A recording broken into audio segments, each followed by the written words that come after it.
Invitational, where some of the best University Overwatch teams over the entirety of the UK have been battling it out already to try and make it to a top 4 finals at Cannon Park Vita Student in Coventry. The winner of this game actually will make it there already, as we are partway through the bracket. And joining me today is Natnif. How are you doing, Nat? I'm doing great. I love LAN events so much and be able to bring the qualifiers and bring some great student esport into the LAN sphere to bring out that intensity, to bring out the action, and to see all the teams that be doing their absolute best to shoot for the stars and make it to that LAN event. Of course, the two upcoming teams, that, like I said, if they win or lose, the best of 3 will go straight to that event. Is University of Manchester and University of London, with two pretty star-studded rosters, if I'm not mistaken. Yeah, Liverpool coming in with Ricardo Casanova, Emergence, Bood, and Blabo. And then on the other side for Manchester, Poppy, Sasha, Fixer, Hunty, and Verstappen. So 2 teams with a couple of names behind them, and obviously 2 teams that will be wanting to make that LAN finals at Vita Student Cannon Park in Coventry. And I believe that is an event that anyone can go to as well. So if you want to come along to it, you're more than welcome. But as we get into looking at the bans, because I believe they have come in as well, we'll see which of these teams will be making it to that LAN event. Yeah, and I mean, already a couple of the names are jumping off the screen here, but the map picks going up first. New Queen Street, I believe, is what's on the screen as being first selected, although it could also be Renasapi. University of Manchester getting that first pick. I think this will be, like we said, a bit of an uphill battle. Liverpool might look like one of the top contenders coming in. A couple of key notable names, as you said. I think pointing them out would probably be Casanova and Emergence as their 2 spearheads that will be driving them forward towards that grand prize. But still, New Queen Street is an interesting first pick here. I mean, typically pretty good for bull, right? And you might be playing into Liverpool's hands if that's kind of the angle you want to go for. But I do wonder what this entails for Manchester's overall game plan if this is their first point of interest. Yeah, I mean, they're going to play around the tank, to my knowledge. I think Sasha's quite a good DPS as well for them. I believe has been around the top team for UOM, so going to be looking to play around them. But UOL, of course, a couple of strong names, Casanova and Emergence. Have seen the Malga out from Emergence recently, but known as a wrecking ball player from the past as well. And as you said, New Queen Street favors the ball sometimes, so might be going back to old habits on this map. Yeah, I mean, there's a possibility, right, as we head into the ban shortly enough that maybe you want to go to a good bull map and just straight up ban the bull, right? There's still a lot of good options for bull to play, but Flashpoint push, definitely the home territory for the Hammond Sporting teams. And I wonder, is it in a push to try and build some momentum early on, take out those crucial heroes, take away those strong map picks they work for as well, and try and play your own kind of look? Or will this be a very, unusual wrecking ball mirror? That said, as well, we might even see a couple of other unconventional picks at the moment, as the meta has been definitely kind of opening up a lot more. This Zarya Vendetta grip that has been held over the meta for quite a while seems to be loosening, so I have to see how many different styles end up showing throughout. But I think as well, push a lot of good picks for like the soldier or even like flyers that we've seen kind of fall out of favor as of recently. Bull as well, Malga, unlikely to see unless that ban comes through, but a lot of options, a lot of starts. But actually, there are no bans. There's no bans. What are we on about? My apologies. Remember all that for much later when the bans do come into effect. Yeah. Just holding that preview for you all. But yeah, okay, so you'll be walking into what could be a very good bull map. So maybe a sign of confidence for UOM to come into this. Yeah, I mean, yeah, you mentioned stuff like the soldier, stuff like the flyers. You can take a lot of off angles on New Queen Street. Obviously, that's sort of high ground over the top of the main objective where the bot first spawns. But once you get towards that second objective, that spawn barrier that you're able to get to the forward spawn, you do have some high ground that you're going to have to be challenging against, and it's difficult to knock back down from there, but hopefully we should be heading in soon, as I believe both teams should be in lobby, so we shouldn't be going too slowly into Toronto and seeing how this match will start. And I'm looking forward to seeing these two teams and seeing some of their star players really shine as they try and make this invitational LAN finals. I believe as well that even the losing team out of the result will at least have another option. This is a double elim format. You will have to go into a best of 5 though, so a bit of a war of attrition, a longer path to get to that glory at the end for team here. So going to be all in for the both of these teams. Actually, best of 3 as well. You don't get a lot of chances to really try and figure out the opponent, regain your momentum. You have to be all in right from that starting pistol. So yeah, I mean, again, as well, Push is pretty true to this overall format as well, where generally that first checkpoint you were talking about on Push, statistically, the team that secures that first checkpoint will have a pretty high chance of winning the overall map with the spawn favor advantage and just generally how Push is built as a whole. So yeah, definitely a lot of action, a lot of impact expected right out of the gate as we head soon into New Queen Street. But still, I'm hoping to see a ball mirror, but I know it's unlikely because red balls in Europe are hard, a bit of a rare commodity across the board. But into the ball, what do you think are the best options if we're expecting that to be coming out from the side of UL? I mean, you look at something like the Cass is still in favor, not quite as much in favor as something like the M-Ray that's come into form recently, but you do have the option to run the Cass, and that flashbang can absolutely nullify a ball engage.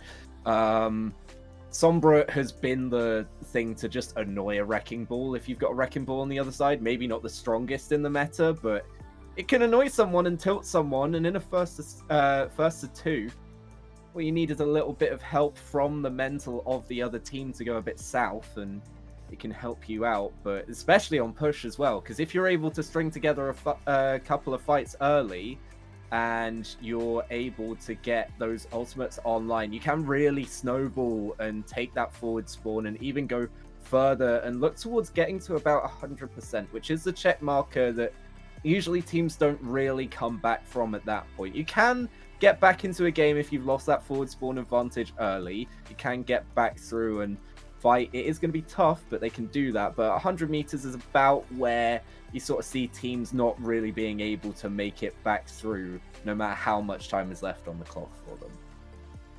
Yeah, I mean, it is kind of a lot of the times good teams will recognize that once they gain that lead, more important than anything is holding onto that lead. Further aggressing into enemy territory can be so costly, and an overcommitment there can completely, disregard all that hard work you put in to build it in the first place there.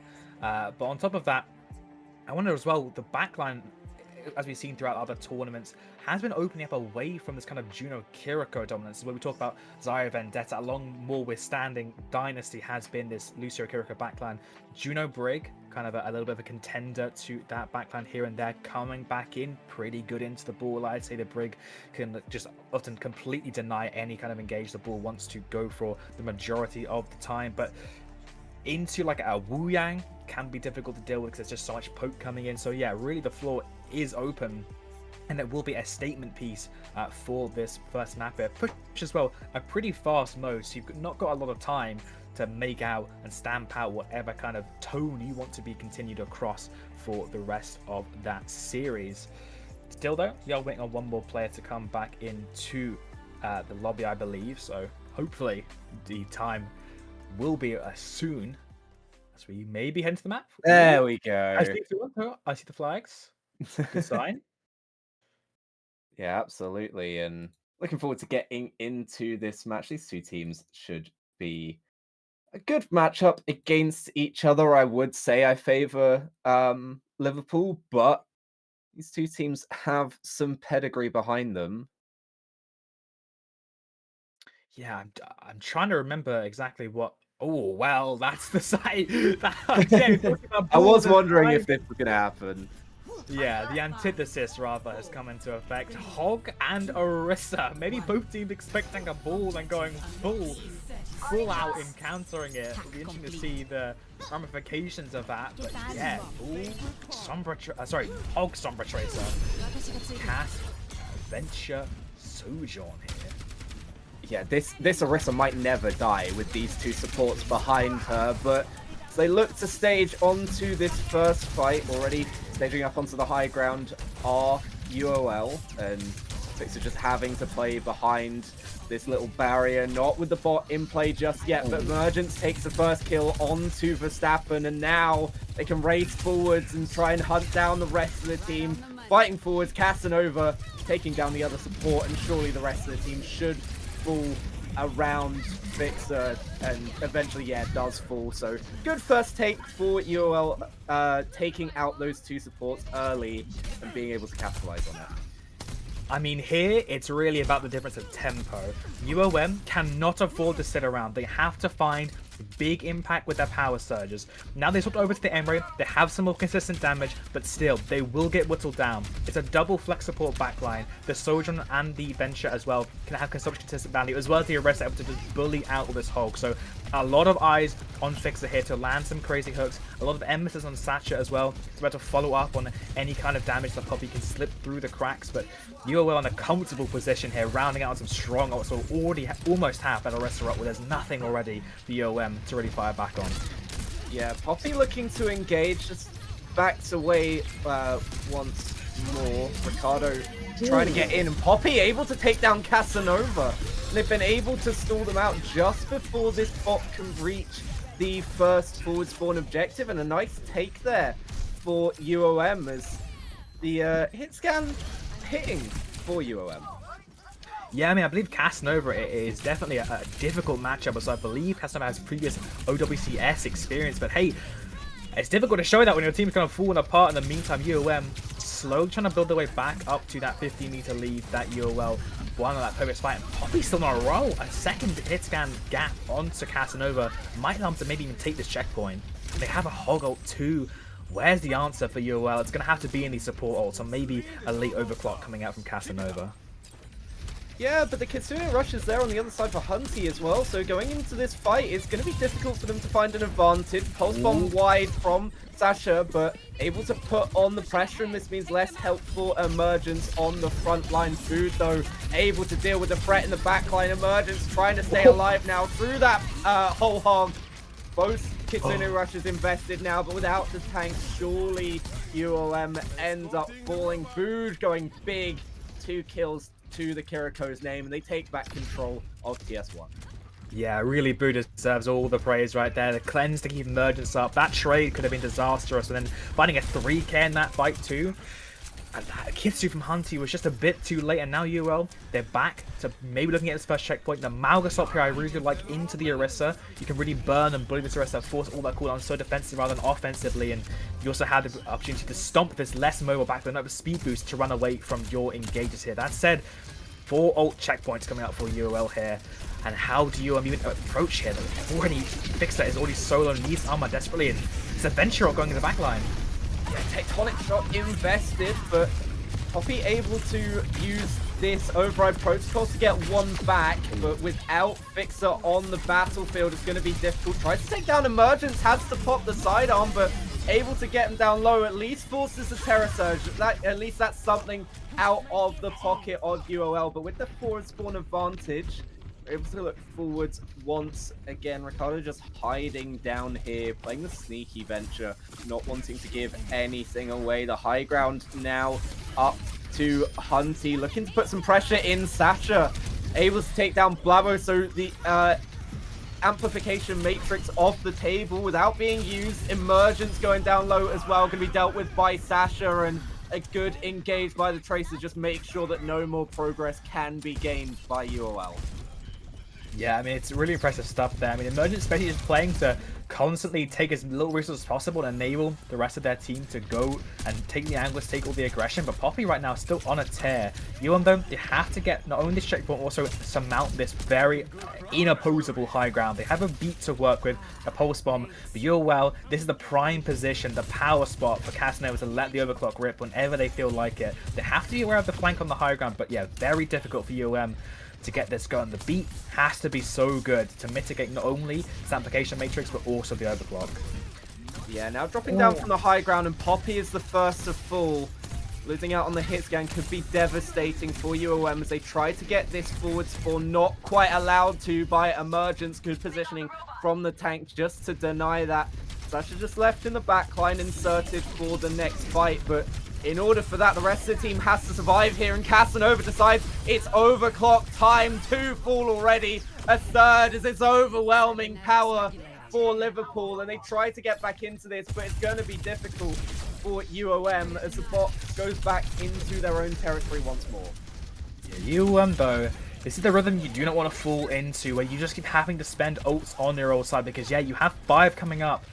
You will also have 4 on the horizon, but if you invest them all here in a territory that is your own, the position is going to be very difficult. Sasha though, forcing out some key resources, needs to live and wait for the rest of their team to be able to follow up on the resource deficit they're able to create, but deals with it.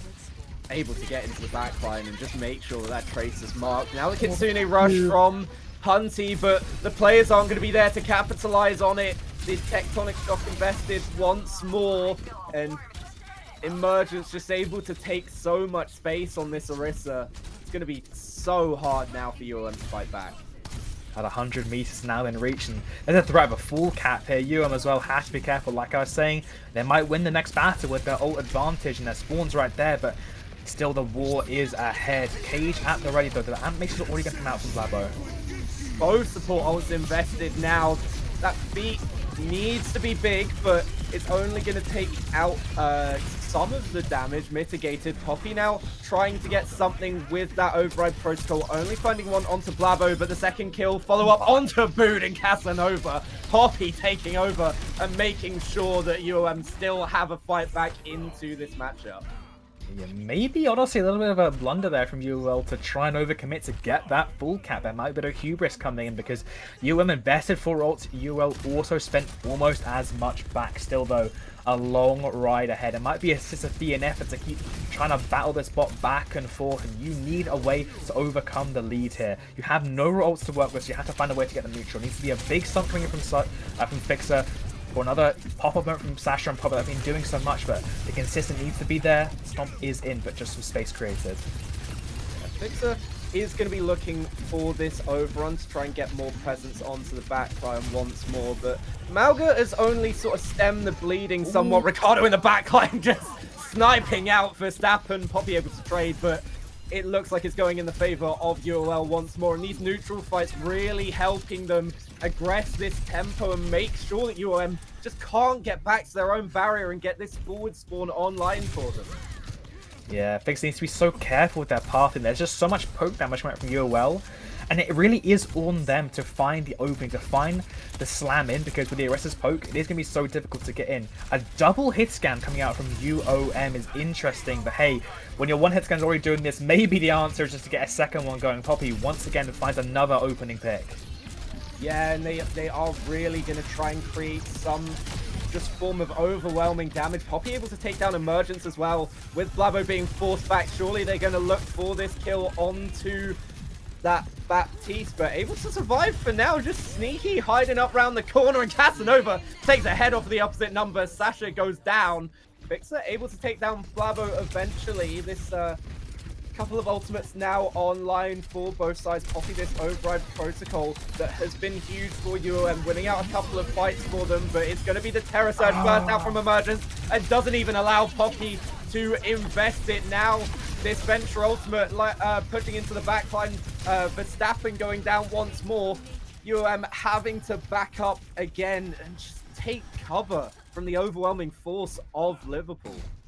Yeah, that cleanse just not available to stop the ult coming from Emergence. That said, 35 seconds left on the clock. Now, this could be a final fight territory, and what a final fight it's going to be. Fireworks already coming out from both sides. Every ult is being popped almost at once here. Yeah, absolutely. They are going to find a couple. Poppy, again with this override protocol, taking Emergence down low, able to be finished off by Verstappen. cosmetic kill there for Ricardo, but the rest of the team going down, leaving the two DPS as the last one standing. And with that Casanova falling as well to Thatcher, getting a bit of revenge as you still have this Kitsune rush, but it's matched by Liverpool on the other side. They are finally going to get the forward spawn in their favor.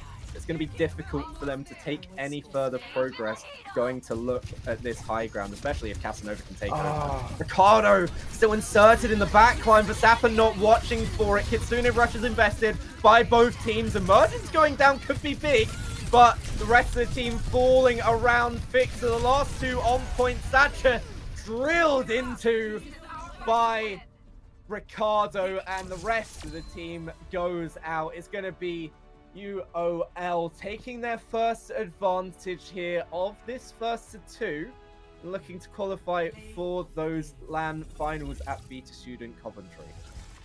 Yeah, I mean, it was a rough look there, especially that double hit scan swap. It just, unfortunately, just stinks of desperation. You're kind of going all in on this frontline damage, but there's no one to mark out the adventure. There's no one to shut down any kind of flank that goes on. There's no one to really take advantage of Malga stomping in. I think that the start of it looked better, but once the Malga stop came through, in theory it can work. In theory you can bully out this Orisa rather and take advantage of the lack of speed. But whether it just be that the pathing the Vector took, or the positions of safety that backline of UL to take away from kind of a safe engagement distance, it was just time and time again. Once that lead was secured, it was locked down. UOL, they would not be shaken out. With all the big ult fights, every time they were just matched, they would come out on top or on bottom. Didn't matter, because they just kept holding on and winning the fights that mattered when it came to when those valuable meters were being desperately clawed after by UOM. They would not give an inch. Yeah, and you saw Emergence just able to nullify that bot's push just before they were able to get to that forward spawn barrier and that checkpoint for UOM, and they only were able to get there in the final throws of the match, and by that time it was just a little too late. But UOM back in control of the map pool now, so able to take a second stab at taking UL somewhere that they might have an advantage, and they're going to look forwards to seeing what they go with next, as the map pool is fairly varied for them, and they're going to have a lot of opportunities here. But with Fixer playing that Roadhog or the Malga, surely you want somewhere fairly enclosed to be able to use play advantage of that. Yeah, you have a bit of an unfortunate split, I feel like, where it seems that your DPS line want to kind of play these more pokey heroes, but your backline wants to, and your core rather, wants to play these much more aggressive front lines. And the pool, I think, is kind of a bit of a split of both. There are those maps that are more more pokey and long ranged for your DPS to take their pick of the litter in terms of nice angles. They can really drain the enemy resource they get on top of. I think you have to find a way to take advantage of the speed. Lucio has been a staple in the meta for so long, and losing to a team that does not have a speed boost, it's a testament to both that team's positioning, but also maybe a lack of initiative, maybe a lack of a clear game plan to have that big hit all together. I think here, if you want to try and go for the Malga again, it can work. I think a Diva could also be good, but if it's Hog or Malga, I think we're all taking Malga at the end of the day, because Hog is just in a pretty horrific state, especially into what UOL were playing. Yeah, it's just a difficult matchup for Fixer on the tank, but as we can see, New Korean Street going to Liverpool, now Nepal next in this Vita Student International. International, my word, we are branching out here. But yeah, Nepal should be something that they can play both on, but yeah, you want to see those more concerted efforts to get onto that backline, especially with that Baptiste and Kiriko. They're going to be able to pump out a lot of damage, a lot of healing, but they don't have the ability to engage and help those engages that Emergence and Ricardo are going to be looking to set up. But rest of the team still fighting onwards, and I just want to see them maybe go back to that Tracer and have Verstappen up the tempo for those overruns and get onto the backline. Yeah, I think that is kind of the crux of it, right? That there has to be that effort together. There has to be that engagement because the BAP, the Kiri, you know, the Sojourn, they can all just kind of sit back, take all these wide different angles. And if you don't take advantage of the fact that you have a speed boost, it's going to be difficult. That said, a lot of different looks here. Vic could be having a very rough time here. Yeah, I'll get into Malgo. I mean, the hooks off the map, maybe Yeah, reminiscent.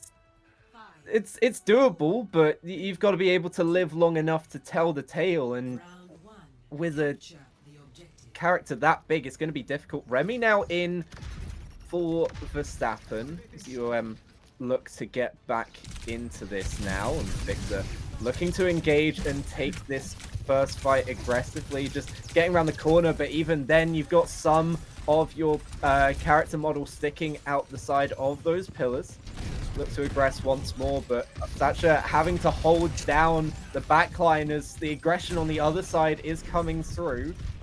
And they just look to sort of play Ring a Rosie now. Thatcher everything into that gas and nothing that you can do. And that's exactly what we want to see out the other side, right? We want to see UOM collapse onto these players that are going to be a little bit more isolated, but being able to take control of the objective for UOM is a massive boon for massive boon for them. But Mergent's going off the map. Surely you take the trade of losing out first capture for taking the opponent tank off the map.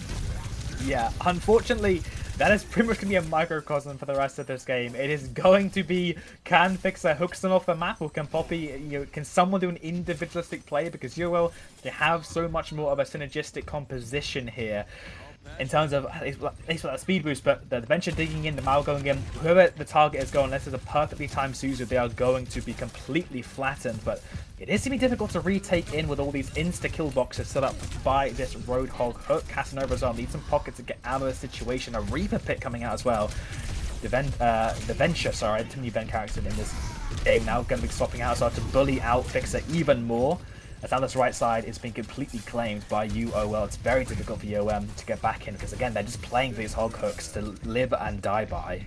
Yeah, they can just take this space so easily at the moment. And Emergence going down low actually has to pop Cardiac Overdrive, make sure that you stay alive. But Vix are able to take him down through it anyway. Casanova looking for some kind of target with this overclock, but not going to be able to find anything. Ricardo going down as well to Fixer, so control of the objective now still in the hands of UOM, and with a fair few ultimates on the table for them, could be looking at holding this pretty well. Yeah, I mean, an overclock for a high noon is pretty nice trade, but the rest of the ults will be coming online. You are ahead one because of that later Reaper swap, but this hog ult could be a pretty nice answer into whatever you are trying to throw in. There's the window coming out. You can see thing, and again, they've claimed this right side, but will it have the same outcome? You have a lot of tools to work with here still. A window lamp already outside of UOL. Yeah, Fixer just forced backwards, not wanting to take that 1v1 quite as much, but hooking in now, and that Kitsune Rush could be devastating, just about able to get away as Emergence, and lucky to get away with his life. Now the re-engage with that Kitsune Rush on the other side, maybe looking for a hook off the map, but not allowed to tell the tale. Gets killed before anything else can happen. No more shenanigans, but 99% for UOM, so they only need one more fight win to be able to claim out this first objective on the pool. That was a very strange fight. Like, the entire of UOM turned the chase away, the fleeing Emergence, and both the DPS for UOL just kind of sat at the back and picked them apart. And two pretty big ults invested as well. Still the Poppy with the override protocol. We'll have to try and do it versus the Cage. The beat should be good enough. A Cage Blossom is a deadly combo. You have to try and mitigate it, but they're all lined up for it. There's the Cage. Is that the Blossom? It's late. Oh, it's too late. It is coming. Surely you've already lost Emergence. Ricardo able to claim one and trying to stay alive, but the hook is going to spell doom for Ricardo. Gets one, but the rest of the team's able to progress forwards, and surely once someone's starting to claim this objective now, there it is. Sacha has a third noon on this map, I think, which is ridiculous. Overclock, therefore Casanova as well, and it's going to need to be a hero play for UOL to get back in Emergence. Has been able to get towards the point, but Boo being taken down by that high noon is going to be devastating for UOL. They've been able to flip the point back. Emergence just chasing tails, staying away from the rest of the team, trying to get back into this fight now, denying that ability to capture the objective once more. Yeah, you haven't had to put the point still somehow, and somehow you are also getting these trades. It's looking kind of dicey for you as well, especially it's within 80%. They can't get a regroup here, can they? Or, oh, it's to the hook of the map. That's massive, but he gives his life for it. Can anyone even get a touch here? Where's Remy? He's the only one that can touch with the mobility, but he's holding down the outskirts. The touch can be facing into a window.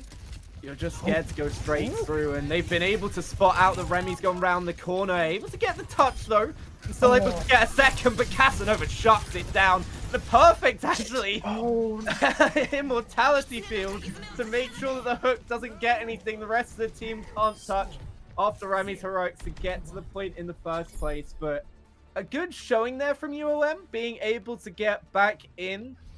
UOL, though, looking like they are willing to put up a fight once more and make sure that they can claim this 2-0 to be heading to Vita Student Cannon Park and make sure that they make these LAN finals. Yeah, I mean, that's got to be a difficult one for you to swallow there. They really let that slip through their fingers. They had the kills, they had the point in their sights, but they just couldn't get anyone on it. They just kind of watched as it slipped through their fingers time and time again. No one could step up into the firepower, it felt like, and now that was your best map for the Hog. All those kill boxes with the one-shots, with the hooks off the map, they're off the table here. It's a straightforward head-to-head battle here, and I have to say, this is the Malware playground.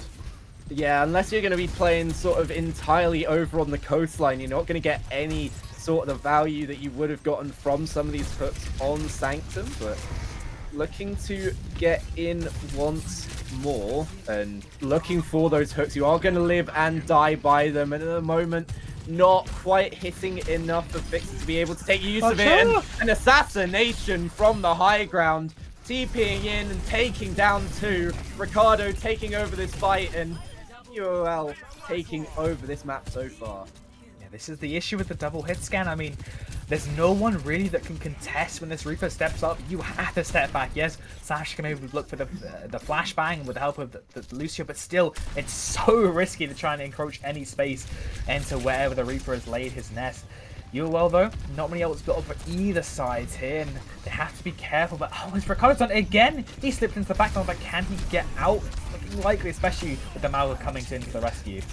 Yeah, able to grab the Mega before that overrun came in as well, and maybe looking to stall out. But no, the reload right at the worst possible moment for Emergence. Sent back, sent packing. Not happy about that one, but oh well. 5v4 now as it looks to go forwards. Remy trying to speed in that Roadhog and try and take the most of this advantage, but immediately leveled up to the 4v4. Casanova showing the prowess on the Sojourn now. Oppie still sat on this high ground. I think it's that a lag out? I hope so. I believe. Oh, we're back. We're still here. Okay. All right. Making it. We're just about okay, I think. But the rest of the team's been able to get back up. Emergence now there, and it's going to be so difficult once again, this combination of the Blossom and the Cage. If they can trap several members in here, they have to fight into 5 ultimates. Could be doom for UOM and be forced to get into this lower bracket we have running for the rest of today. Overall clock already invested, not able to find the kill yet, struggling to hit actually, and Poppy's able to come in with the save too with that but no one touches. The hero play out from Poppy, but no one touches the objective. And even the spin cycle on point to send it into send them through to this LAN event at Vita Student Cannon Park. You will see the University of Liverpool there as one of your finalist teams. They have qualified.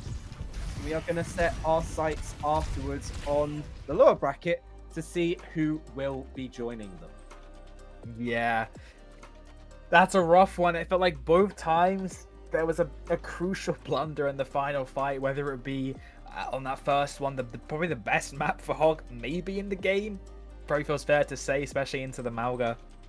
No one flips the point, and they get the kills, and no one flips the point, and then it happens again. And of course, your main kind of point presence being the Hog is down, probably flying off into the air. Sasha's getting probably jumped on by who knows what. But yeah, no touch to come through, and unfortunate C9. Unfortunate to still though some impressive showings from UOM there. So wish them best of luck in that lower bracket. Of course, double either they will have a chance to still make it to those LAN finals here. But yeah, Liverpool looking like still one of the favorites to go all the way and look at to make it into grand finals. Yeah, a strong show for them, an interesting showing. I was not expecting this very specific double flex support style and this this Malga Orisa. We talked about how it better with the bull, but adapting to what your team needs and what your team is more preferable on is a very vital skill for all of those members. So there'll be questions about how they can live up to that in our future series with the bans enabled, I believe, as every following match you're going to see on the stream will be a best of 5. Yeah, we're going to head down to the lower bracket. The other match in the uppers is finished. Donuts able to take it against not Donuts. It will be your other team that's qualified from the upper bracket. The rest of the teams going into the lower brackets now, and I mean, I'm interested to see how these teams will face up, as the two of them are going to be looking to. Oh, actually, I think we have 4 teams in this situation looking to get forwards and face those losers of those upper bracket. Well, at least for today finals, and heading down to the lower bracket. So it will be a bit of a break for UOM, as they're going to have to wait to see who they will face up against. But I mean, take no solace in the fact that they came up against a very good team. UOL have a lot of standards in the UK university esports scene, especially in Overwatch. They've been there or thereabouts in Div 1 for a long time, and a couple of these players from UOM aren't on their starting roster, so they can hold their heads up high, take a look back at how this match went, and be able to look forwards going into the future. But for now, looking forward to the lower bracket, and we will be going to a quick break before we bring you to our next games. So don't go anywhere, we'll be right back.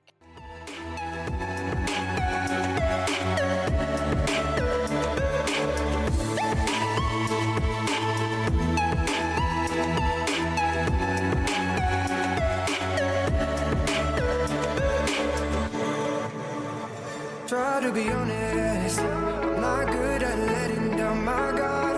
I really want it. Before you, I was running in the dark. When you said this was goodbye, that's when I realized I can't live without you. I want you and only you.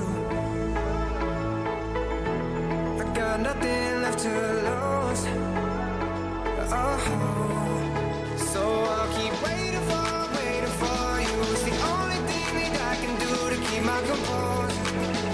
Oh, I need you closer. I want you and only you. Yeah, yeah, yeah, yeah. Yeah, yeah, yeah, yeah. Yeah, yeah, yeah, yeah. Yeah, yeah, yeah, yeah.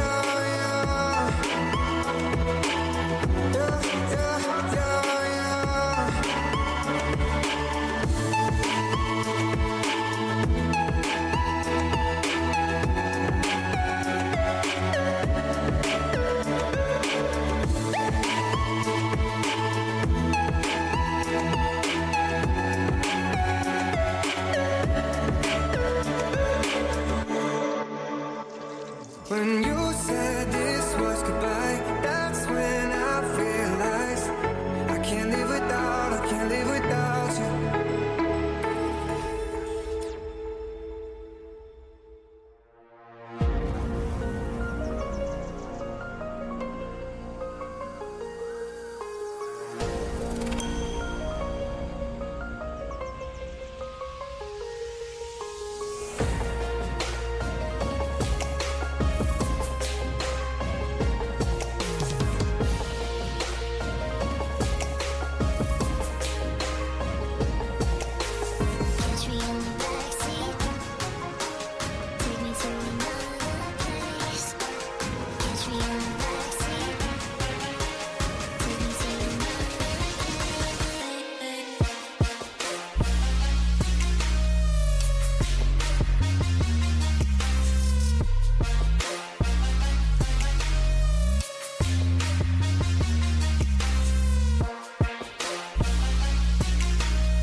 Welcome back to the Vita Student Invitational, where we already have two teams that will be making their way to Vita Student Cannon Park in Coventry for those LAN finals. But now we set our sights onto the lower bracket and see which teams will be joining them. We've got the Warwick Wintons versus MMU Malice as we start off the lower bracket run of games and see who will be joining our two teams that have made it through. Yeah, this will be the end of the line for one of these two pretty impressive rosters, to be honest with you, in this double elim format. Best of 5 now, moving away from the best of 3 of our previous years. Of course, that introduces hero bands into the mix. But of course, let's have a first look at this roster. A couple of names jumping up the screen to me, and I've been told by a pretty reputable source, Horrocks, that SPR and I'm English are 2 players to account for. That said, I was told SPR on the right role. Go of Bull was the exact quote. I'm English, Genji Goat seems slightly less applicable because Genji, to my knowledge, hasn't moved to support. So it'll be interesting to see how this off role will work for I Am English. Maybe still that Genji prowess and some other kind of projectile will come through. Warwick Winton as well. I believe the only player that immediately jumps out to me is Tombox and Squids. I think those are 2 names that I've seen the scene a little bit before. Yeah, Squids has been on the Warwick first team roster, and Taty's put up a good showing on a roster that was a little bit lower down in a couple of games that I have seen. Going to be looking at the Tracer mainly for Taty's, but the rest of the teams sort of, you get into these matchups where, you know, this is off season. Some of these players are going to be preparing for either going back home to their accommodations or going or just staying at home at the moment with family over the Easter period. So you don't always have everyone on board to be able to be ready and raring to go. But like you said, there's a couple of star players in there for both teams, and it looks like it's a fairly even matchup just from my eyes. And the question is, out of those players that we're not quite so knowledgeable on, who is going to be the one to step up as we head to our first map of this series? And we are going to be going to Busan, picked by Warwick Wintons. I think my eyes will be peeled for whatever creature James Junkrat reveals themselves to be, because that name fills me with a whole a mix of emotions: excitement, fear, dread. Busan, though, is it a Junkrat map? I guess on mecha base, kind of, but yeah, this map is a lot of kind of open options. I think pretty good for Bull. We were expecting Bull last season, didn't see it. Generally pretty okay for the Die kind of side course mecha base, more of that brawl style, but Zarya Ana first bans out of the gate. Pretty powerful one, speak spending round number 1. So both these teams, again, want to have a statement round 1 win here. Yeah, and of course, if you follow tennis theory, you're going to see these two teams looking for this first matchup in this best of 5, and even if you go 3-2, it should go in your favor as long as you are able to hold serve on your map pick. Zarya ban from the Winton suggests potentially either wanting to play the Diva or not wanting to play into the Zarya Vendetta that's been all the rage for quite a while, but a few more DPS lines and just comps in general have become viable as we head into a new patch soon as well. So going to be losing a bit of that viability as people work out the new meta, but not to worry for today for that. And Anna on the other side suggests potentially that Malga Roadhog that we saw from Fixer on the first map. And I'm not even gonna say anything. Thank you, Busan. Thank you so much. No, don't bring it back. It's back. Incredible. James Junkrat, you got to play your namesake, right? Like, surely you can't have the name James Junkrat and go Genji. Okay, interesting. The creature is here. The creature has arrived. I'm sorry, James Junkrat.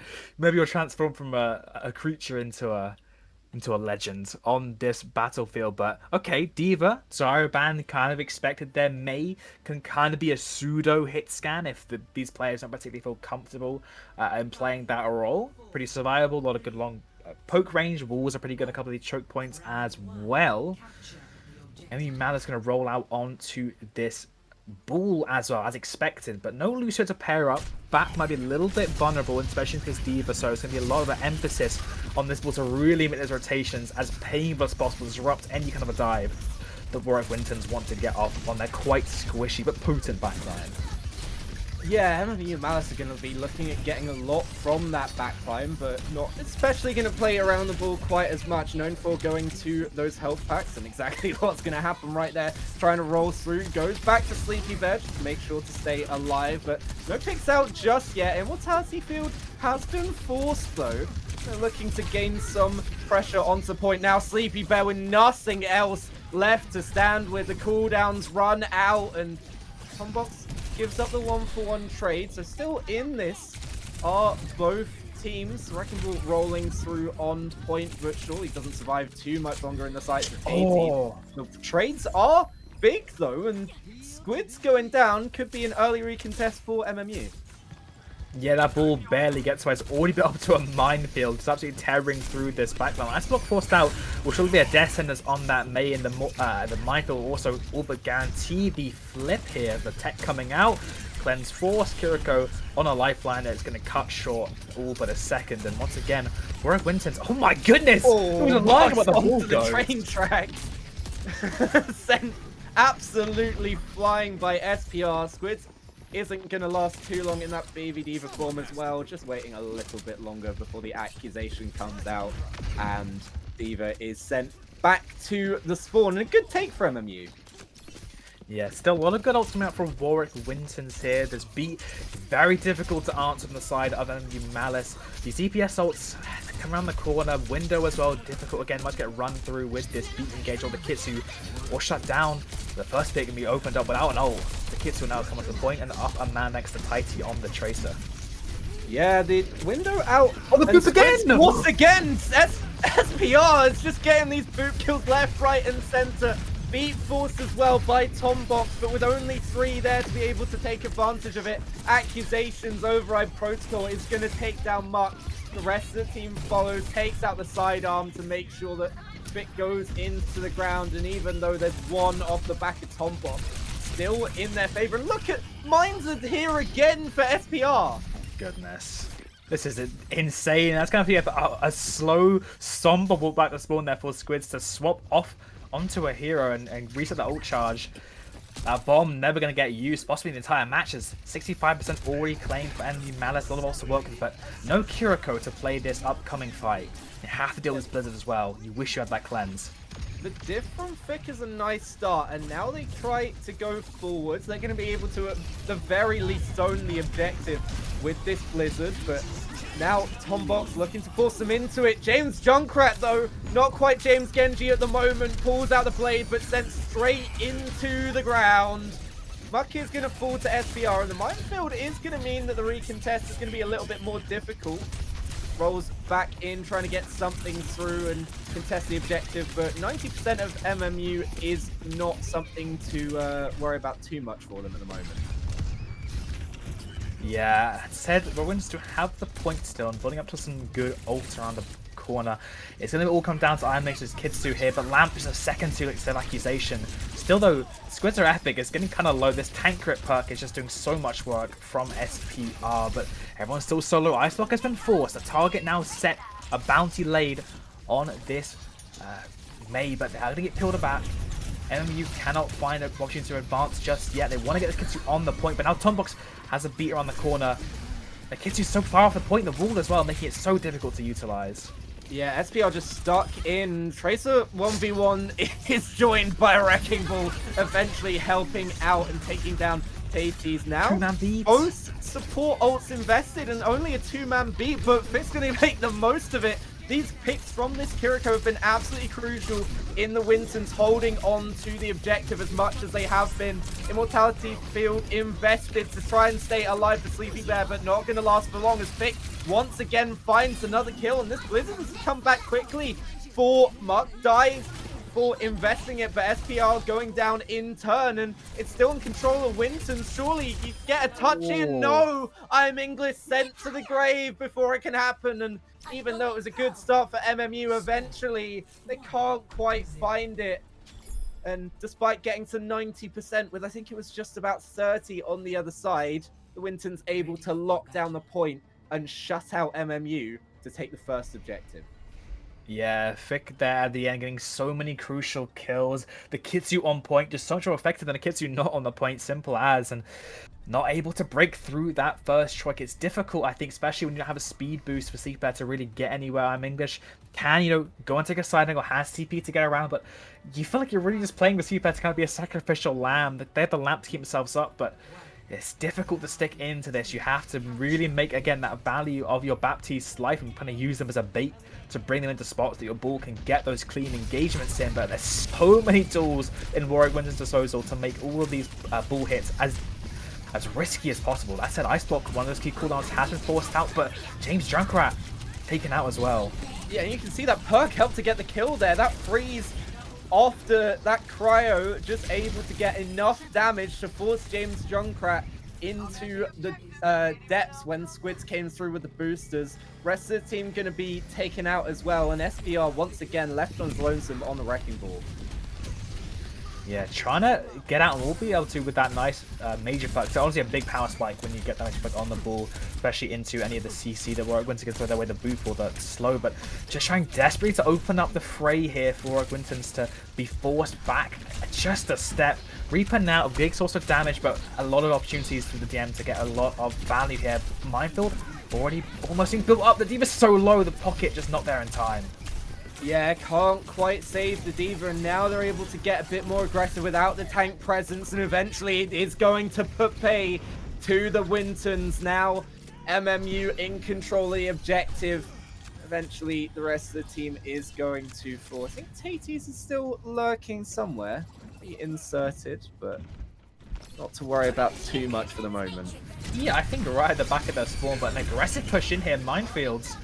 Trying to again take out this D.Va nice and early. They almost will, but the pocket is just about good enough to get them back into spawn.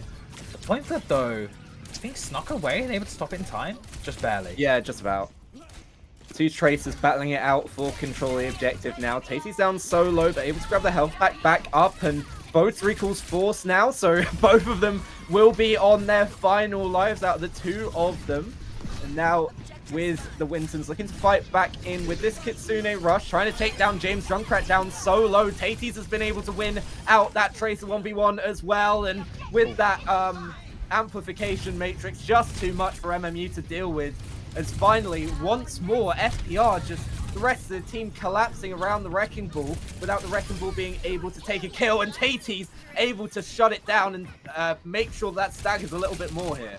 Yeah, Warwick Winton's comp is just so good at denying any kind of these side angles MMU want to take in their setup.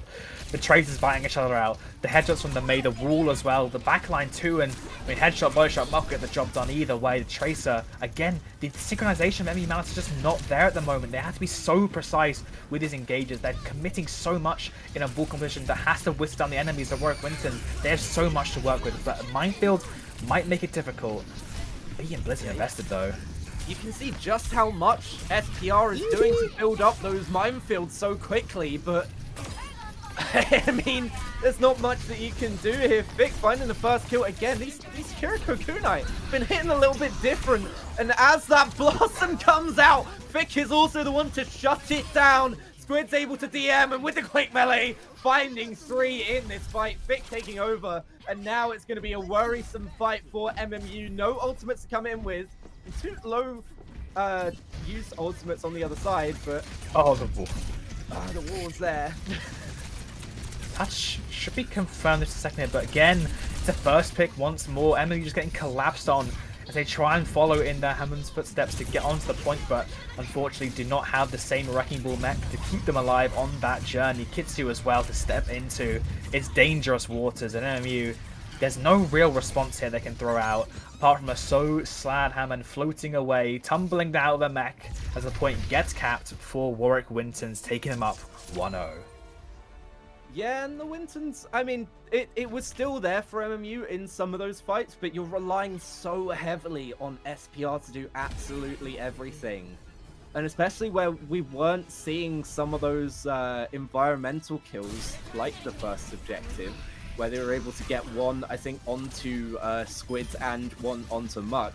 The rest of the time, it's difficult for them to get an engage in early. It's a lot better for them to be able to be set up and to have the Wintons try and break down the walls that they are able to make with the rest of the team, and then just have SPR in the backline as they try to engage. But they weren't really ever able to set that up on Mecha Base, and you can see how difficult it was for them to get anything out of it. The entire rest of the team falling while SPR's trying to do stuff in the backline, and then the rest of the team of the Wintons can just turn their attention to the Wrecking Ball once everyone else is off the field. Yeah, I mean, as much as I would love for MMU's comp to work, it's such a difficult matchup. Like, just like breaking it apart piece by piece. The ult, who has the better ult? It's the Wintons. In pretty much all of those matchups, it is going to be them coming out tops in just the like raw ult power as well. The backline is able to do so much. The speed boost for D4 engages, for kiting away for your team. The beat as well, versus the poor BAP that I like BAP. I really do. Just it's such a miserable experience playing BAP into this D.Va Tracer kind of dive where you can't really do anything apart from just kind of bait your life and just go for this kind of big burst of damage or play super safe. It's such a tricky balance of this mishmash of comps. I think it is doable, but they have to be really, ironically, slowing their roll. They have at their ball, do the magic, bleed out the resources before they take a step forward. Because if they step into that composition, the D.Va Tracer that has full cooldowns and feels able, even for a second, to go on your backline, they will just disintegrate. That said, New Junk City, I think, is strong for the Mei. I'm surprised to see it over a map like Suravasa, considering the ball prowess we've seen. But I can see maybe it's pretty good for the Reaper as well. Again, I had my worries, but MMU, they had a pretty good showing, especially that first point was environmental kills. I think they have to have something in their wheelhouse here.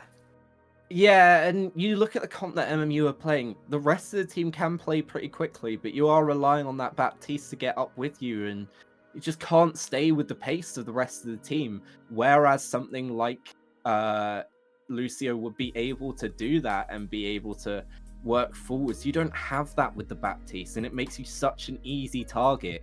Even with, the shift, the immortality, you have several lifelines, but you're burning them all on yourself to make sure that you can stay alive, just to give a little bit of healing to a Wrecking Ball that Ball's not usually known about playing around the supports. Yeah, they'll head back to the supports for healing if there's no health packs around, but you don't usually see a Wrecking Ball mid-fight being healed up by the team as much as you would see most other traditional tanks. So the Baptiste isn't going to get as much use out of the amount of healing that you can put out, and the damage is all being put onto the D.Va just to try and stay alive, and even then there's no help there. You end up being taken down, the rest of the team follows, and it feels like working back to front for the Wintons is really helping them. But yeah, like you said, New Junk City, there's a couple of different formats that they're going to be able to go with, and I believe we have our bans in as well. So D.Va ban from MMU, not a surprise in the slightest, at least for me, and Vendetta off the table for the other side. So you can tell definitely that the Wintons don't want to be playing against this Zarya Vendetta matchup, as that's the two bans that they've gone with on the first two maps. Yeah, these are like the average ranked game bans. Just get two of these pretty broken characters off the field, especially when you've been feeling the full force of that D.Va in your last matchup there. I think as well, it also allows you to protect your vulnerable Wrecking Ball. Of course, that ban can come in at any time. You definitely want it on a flashpoint where Ball is generally one of the strongest modes to be unleashed upon. I do wonder though, again, will we see adaptations in the back line, even in the front line as well? I think that, again, when you're playing this Ball, you know that you're going to forfeit the majority of the time. You are forfeiting the option to play this front to back style, this brawly up front, run it down main kind of angle. You have to play for these side fights. You have to play for the Ball to kind of go in and out between these two side fights and really surround the enemy in that sense.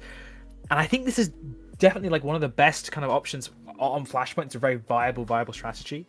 They just have to be doing it, and I do really want them to go maybe a Wu Yang, even an Alari maybe over this Baptiste. But still, I think even the Baptiste comes out, the adjustments can be made to make it work, it is just going to be very difficult. A lot of individual prowess is going to be required to pull off and maneuver this it's pretty amalgamation of a composition.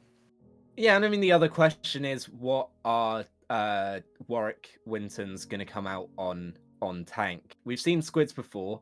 How much are they going to be able to do here with that, or is it going to be a different situation where you've got the Wintons being able to win on whatever tank they're playing? If they're able to get the aggression that they did on Busan, it seems likely, but we'll see what the two teams decide to go with. And I mean, Vendetta off the cards, I'm not surprised with that. I don't ever want to play against a Vendetta usually in my ranked games, so I can't really blame the Wintons for taking it off the board. But now as we head to New Junk City, we should be able to see soon. So the time for speculation is over, and the time to get in the server is now. Yeah, and again, I mean, as much as we talk about the benefits MMU on this map, my question is going to be, a lot of these sites have pretty close sight lines, and I'm seeing a Rhine being hovered here. I'm also seeing James Junkrat actually going a Junkrat, and, you know, again, pros and cons. Good for the Rhine in close spaces. Bad if you're facing a Junkrat and a Reaper in close spaces. But again, this Bapkiri, I still have my questions, but maybe this is the options now. You have this real potency of punishing any kind of engaged into these close spaces. James Junkrat as well, properly on the namesake. It's going to be an honourable Reinhardt on the side of Warwick Winston's as well, as his first point is set in both of their sides.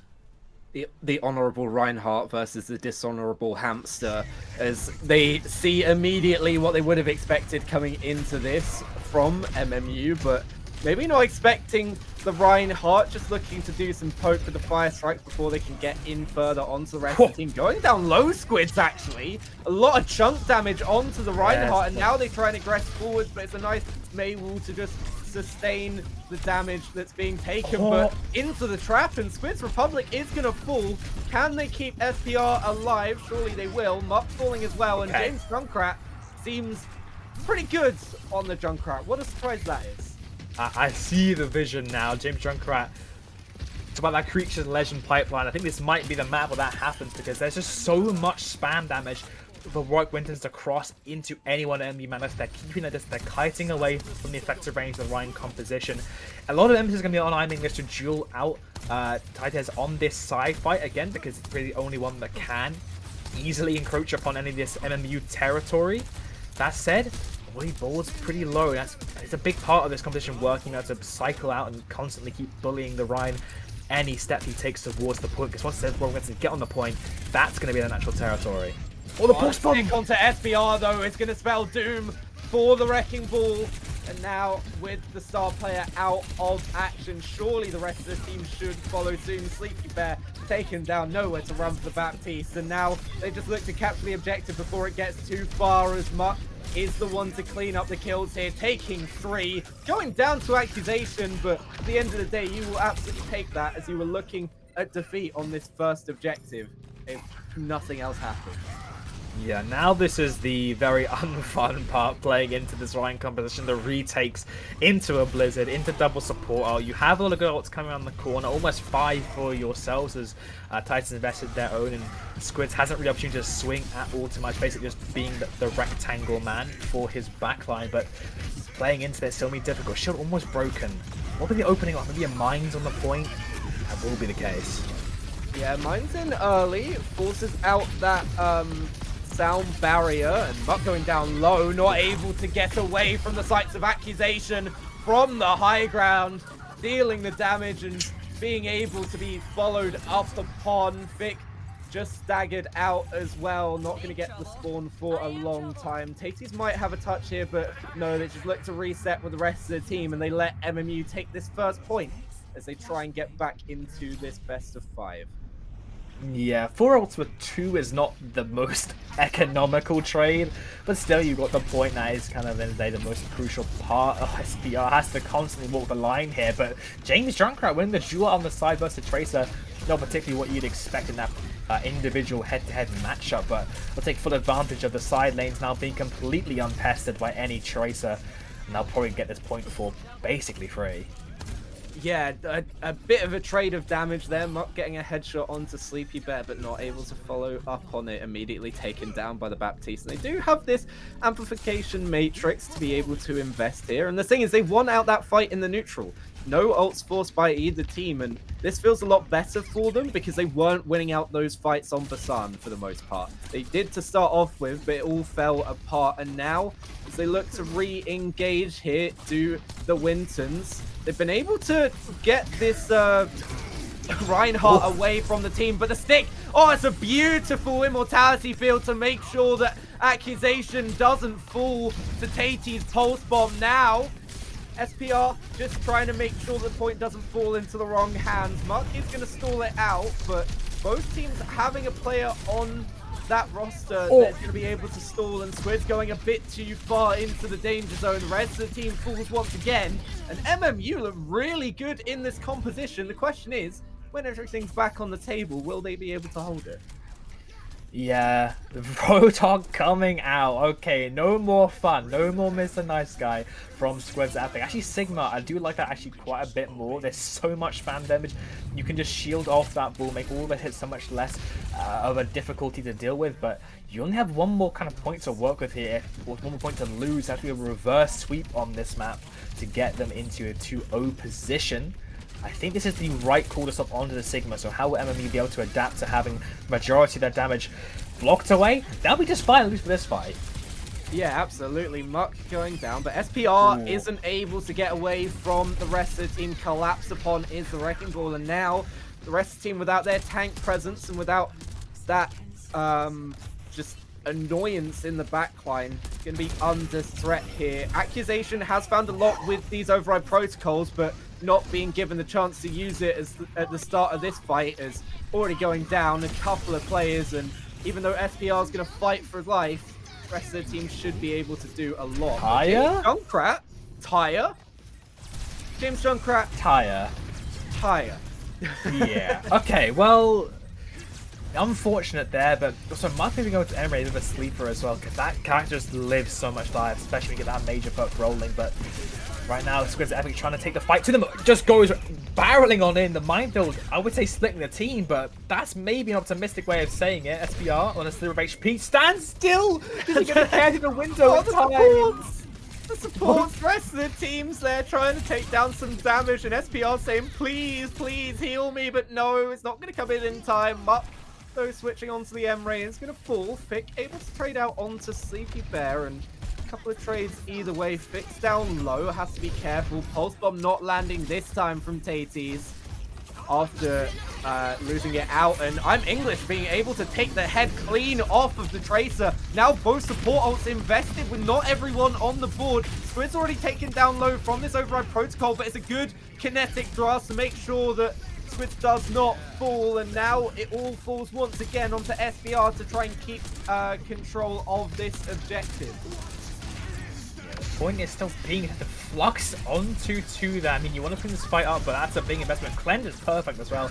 Down on the damage. SPR does go down, but look at that point percentage. 72 off of that fight. What felt like it was basically 2 fight wins back to back for Rogue Winter does not translate into point percentage. Squids are epic. Almost mean the same fate. Never mind, no, almost. Just does mean the same fate. Goes way too aggressive there into the spam. And SPR's back in the fight, and MMU, they're back in control. They're going to need a huge override protocol from Muck here, but it's shut down. I'm English and Accusation combining. Casey's trying to be the thorn in the side, but no, Accusation's just going to spam it out and make sure the Tracer has nowhere to hide. Looking to get onto Sleepy Bear, but then packing the rest of the team falling, and you really needed a hero play from Muck there. Squids are epic, just not able to get the care needed for that aggressive angle. Tombox now being the first to touch, but taken down so low. Sleepy Bear doesn't let him get away. Now looking to fight forwards. That accretion doesn't quite land. Squids are epic being booped off the point. Someone's got a touch. Now is the turn of Taties. Stake not there once more, having built it up so frequently. It's all going red for MMU. It's a wave on that attacking map, and they looked like they were in control this entire time. It does fall into their favor, and they find a way back into this matchup on Suravasa, but on New Junk City. Suravasa is what I expected them to pick, but New Junk City is what comes out, and They look very, very dominant here. But the question is, can they maintain that once Squidster Epic gets that D.Va back into action? Yeah. I mean, I think you still have a lot of decent bans left, but that D.Va one definitely, I think, was the most impactful. And you can see it, right? Squidster Epic trying to kind of replicate the cheaper version of the D.Va defense matrix, the Sigma handout, trying to walk the backline. Unfortunately, you do not have boosters to send you flying in and out at Mark 10, and that walk up was so much more painful with every step. Junkrat as well, definitely able to do so much with that D.Va offline in Junk Cities. All those tight corridors can really get punished in. And across the board, it felt like we're watching a whole different matchup from that last time. I do wonder. I think a Lucio ban could also be really good, right? You're not playing Lucio yourselves clearly, and I think D.Va ban will probably see them being played throughout the rest of the season, especially if James Junkrat continues to block their namesake. But yeah, a strong showing at MMU Malice. Questions around it, how much they can continue this momentum with the bans, but especially with how Warwick Winton's kind of were stumbling a bit just overall and not knowing how to make their adjustments. I think as well, this is the right mentality, because there is a mental element when you're versing Junkrat Ball. When you're losing the Junkrat Ball, it can get in your head pretty quick. Yeah, and they just looked a lot more comfortable on that map. And I mean, you'd expect that the next map, the ball's going to be off the table as the Wintons have control of the map pick and the ban. But you never know, and we might see it come through and they'll be able to play it again. But it's all about the comfortability, right? James Junkrat playing a Genji, playing the Reaper, doesn't seem quite right. And then goes on to Junkrat himself, follows the namesake, and is able to get a lot more comfortability and get a lot more damage in from that DPS role. And I'd say accusations as well. After having to switch onto that Tracer and onto the Reaper to try and engage alongside SPR, doesn't go for that in the end and goes on over onto the Emre, and a lot of those the damage that SPR was able to follow up from was from accusations in the first place. But Kingsrow is the pick from the Wintons, and I mean that feels fairly standard for what they've run so far. Especially as well, I've been the receiving end of this ban as a my own uni team plays a lot or used to play a lot of Bull. This was the counter pick. Bull on this map is not fun. Who is fun on this map is D.Va. So yeah, it's gonna be an uphill battle to say the least for MMU Malice to turn this one into a blue-sided win. That said, I think again, Junkrat is okay on this map. May also pretty strong, unfortunately, than to deal with the Warwick Wintons, as that pick has been, seems to be very much the comfort of their DPS line. So I wonder how much of the bans do you even really want to spend here? Like, what direction do you want to go? You can't ban the D.Va. Do you want to ban the Lucio here when it could be so much more impactful on other maps as well? Yeah, it's a difficult, tricky spot for me, Malice, but I do wonder what looks they're gonna go for. Yeah, and I mean that's the other question, right? Are you going to be allowed to ban out a DPS? Because we saw the comfortability of the DPS there on the first map, and you've already basically banned Winston out, and it is going to be the Lucio. And No. James Junkrat is not allowed to play Junkrat on this map. It's a sad, sad time. Yeah. Okay, I mean, again, two pretty impactful bans, unusually so for a Junkrat, but still. Lucio ban, I mean, I think you do want some kind of a kickback here to having to play this map, making these rotations a lot more punishable without that speed boost, making it less difficult to get marked out on the side flanks. Lucio's so good at that. If you want a speed boost now, you're gonna have to do probably like a Brig Juno kind of look. But yeah, difficult stuff here. Warwick Wintons as well. Gonna force James Junkrat off of that, and I wonder where does he go instead? I mean, the Reaper. Maybe we've seen a couple of different looks, but none of them looked as comfortable as the namesake. But I mean, from MMU, you're just looking for something that actually has an impact of banning it. You've already banned the tank that you're pretty sure you're going to see for the rest of the series. You can't ban any DPS because, of course, when the other team bans the DPS, you can't then pick another one to be banned on your own side. So you have to ban out a support. Both of you are playing the Kiriko. they're not mirroring the Baptiste, and you're not mirroring the Lucio. So it's the only thing really that has any impact on how the Wintons are likely to come out of the gates here. So they look to invest it now. Yeah, they could have waited for later, but you've only got so many opportunities to get your bans out, and you don't just want to give a free map just because you want to ban on another map instead. You can't really be doing that, especially as we're 1-1. So effectively, this now turns closer into a first to 2 than a first to 3.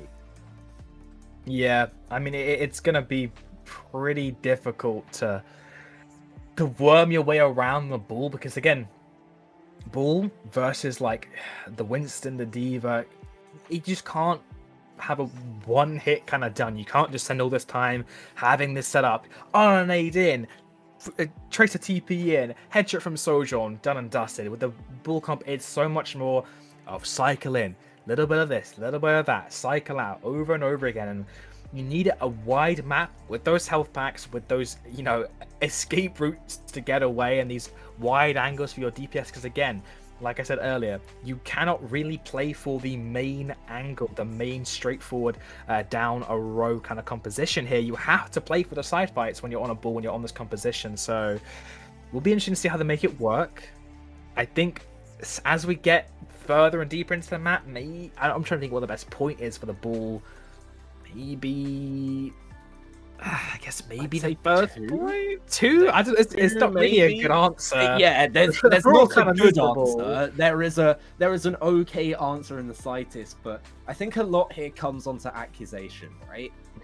You look at the damage that was being done for SPR to be able to follow up on, and if you are playing the Wrecking Ball, you want to be diving onto these low targets and making sure that you can take them out. That's the only way really that you're going to make this composition work, because you can't really stage runs through, get through some other part of the map. There is no other part of the map. It's very, very much one sight line and a couple of little ways around, but they don't really connect to each other, so you don't have a way out if you go through one side and then back round to the other. It's a bit more of a snake alongside the main pass, but we head into London streets, and hopefully we will see some pressure from the Malice, and they decide to go off of the Junkrat. Well, they obviously go off of the Junkrat. They go off of the Wrecking Ball, sorry, and it's going to be the Reinhardt. The question is this going to stick outside of spawn? A bit more of a standard look for the Wintons. It's going to be that Arna Brig backline of old alongside that Diva and the DPS line that's standard. Everything I've just said about the Bull composition, if they play a Ryan Sim Bastion into this, Warwick Winton's back have to be so careful, because there's going to be TP'd on, a Ryan in their face. They cannot do anything. There's no interaction in that gameplay, but this might be a Care Ports angle here coming out from MMU, so that would be a very interesting swap up here. But Winton's might very much be in the back foot, but they see the composition.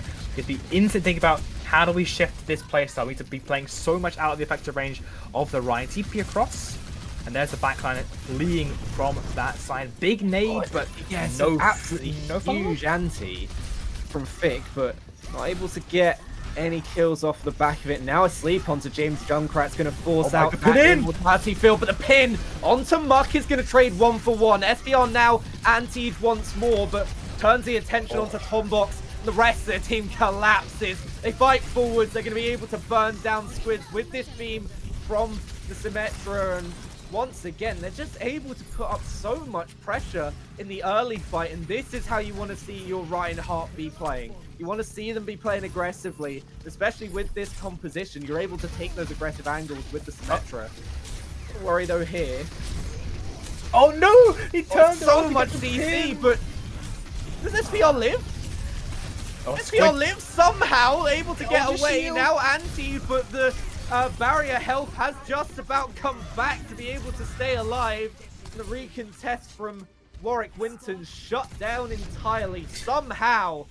SPR, I don't know how you live there, but the CC's been able to be dealt with. Vic is not a nice situation to be in. Yeah, you sleep the Reinhardt, but the rest of the team, the Avengers, assemble on the other side of the portal, and they're able to get away scot-free once more.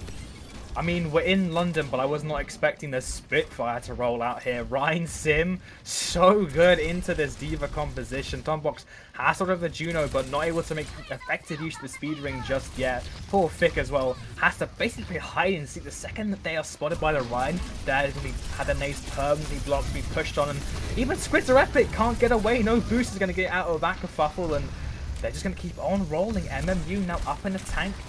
Maybe gets traded, actually. The sleep and anti are good, but the pulse pump as well for good measure. Still, though, equal numbers for the side of both teams here. The point still now past the halfway point. Yeah, they're able to just wait for SPRs to get back here and just stall out the objective with no Squidzer Epic on the other side. Now, they look to fight forwards once more. Accusation, they look to go aggressively with that Kitsune rush, but it's not gone very far. It's been blocked by the objective, and now this nano onto Squidzer Epic could be big, but depends how long you can live. James Junkrat falls to Taties. Taties once again being a thorn in the side in the backline, but the pressure's just too much. I'm English deals with that damage in the backline, takes him out with the kunai to the head, and again takes down Squidzer Epic before the remake can be invested. It's trade central here, and I mean, with James Junkrat investing this artillery form, Muck gets killed with the pin. Somehow, once more, SPR is living on like 0 HP. Tardy reborn here. Fick, Nade comes in, he needs to block that. The cleanse is good. Shatter was thrown out. I'm not sure the connection was made on to Boot trying to get this point across. No ults online apart from Muck, but it's been so difficult trying to sneak a Reaper ult in, but they can't stand up to the force of this Reinhardt. The Crusader claiming the land across the board. The cap to come through in just a second later, and this has been absolutely wonderful from MMU so far. Making strides onwards and upwards to this map. And Vic are just always thinks they can get away, thinks they can sneak away, and there's a TP hot on their trail. Yeah, these TP engagements have been absolutely perfect. We said from Accusation that you needed something big. We didn't expect it to be this Symmetra, and they've just forced them into spawn doors. The stick onto SPR, but there's enough healing to make sure that that's okay after the immortality field stays alive. We pick once more. Just can't get away from this Reinhardt, just mowing this team down at the moment. Another shatter online already. I'm English just TP's in, doesn't need that TP from the Symmetra, has one of her own. Can get forwards once more. Squidzer Epic, last gasp is going to get the nano, but question is how quickly can it survive? The grenade takes down Taties, and once more the momentum's so in their favor. Accusation goes down to the Blossom, but so does the mech, and oh mate, a beautiful dodge of the shatter, but Muck is just trying to stay alive here and not even going to be able to get the touch coming back. It's a dominant display from MMU on a comp that we did not see coming, and I don't think the Warwick Winton saw coming either. No, they walked right into the trap there. I mean, it's honestly the perfect, like, contrast. You have a bull that hates the King's Row, and obviously the Rhine Sim that's flourishing on it, blooming in full force here. I mean, it's a complete dichotomy. There's one team just permanently spawn camp, killing their spawn, ulted, run down over and over again. Meanwhile, MMU are just playing Portal 2. They're having a jolly old time, TPing everyone around. Everyone's getting to go and visit the spawn and get a kill right outside the front door. And yeah, Squidzer Epic. This D.Va has been a staple in the meta for so much time, but you have to be so careful playing into this Rhine Sim. And again, this Lucio ban, I was questioning, I thought, maybe you want to spend it on a map where with a ball you can really punish his long kind of rotations, but there is nowhere for Warwick Winters to run and hide. That said, just if you can't run and hide horizontally, vertically seems to maybe be your escape. Muck, Tombox, Farah Mercy gonna come out here. A pretty reliable response to this composition, but it's going to be difficult here again for Fick to live, for Squidzer Epic to hold the point,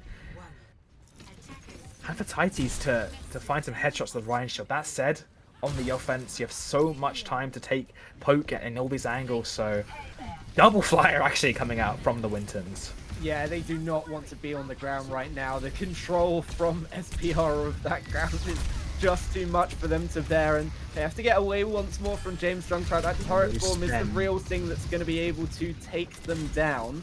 Been able to put some pressure in and force them back from this first angle, as Playing Ground Hotel now are MMU. Most of these TP plays aren't going to be needed as much, as it is going to be the side of Warwick Wintons that have to push into them instead, but they all fall down like a house of cards.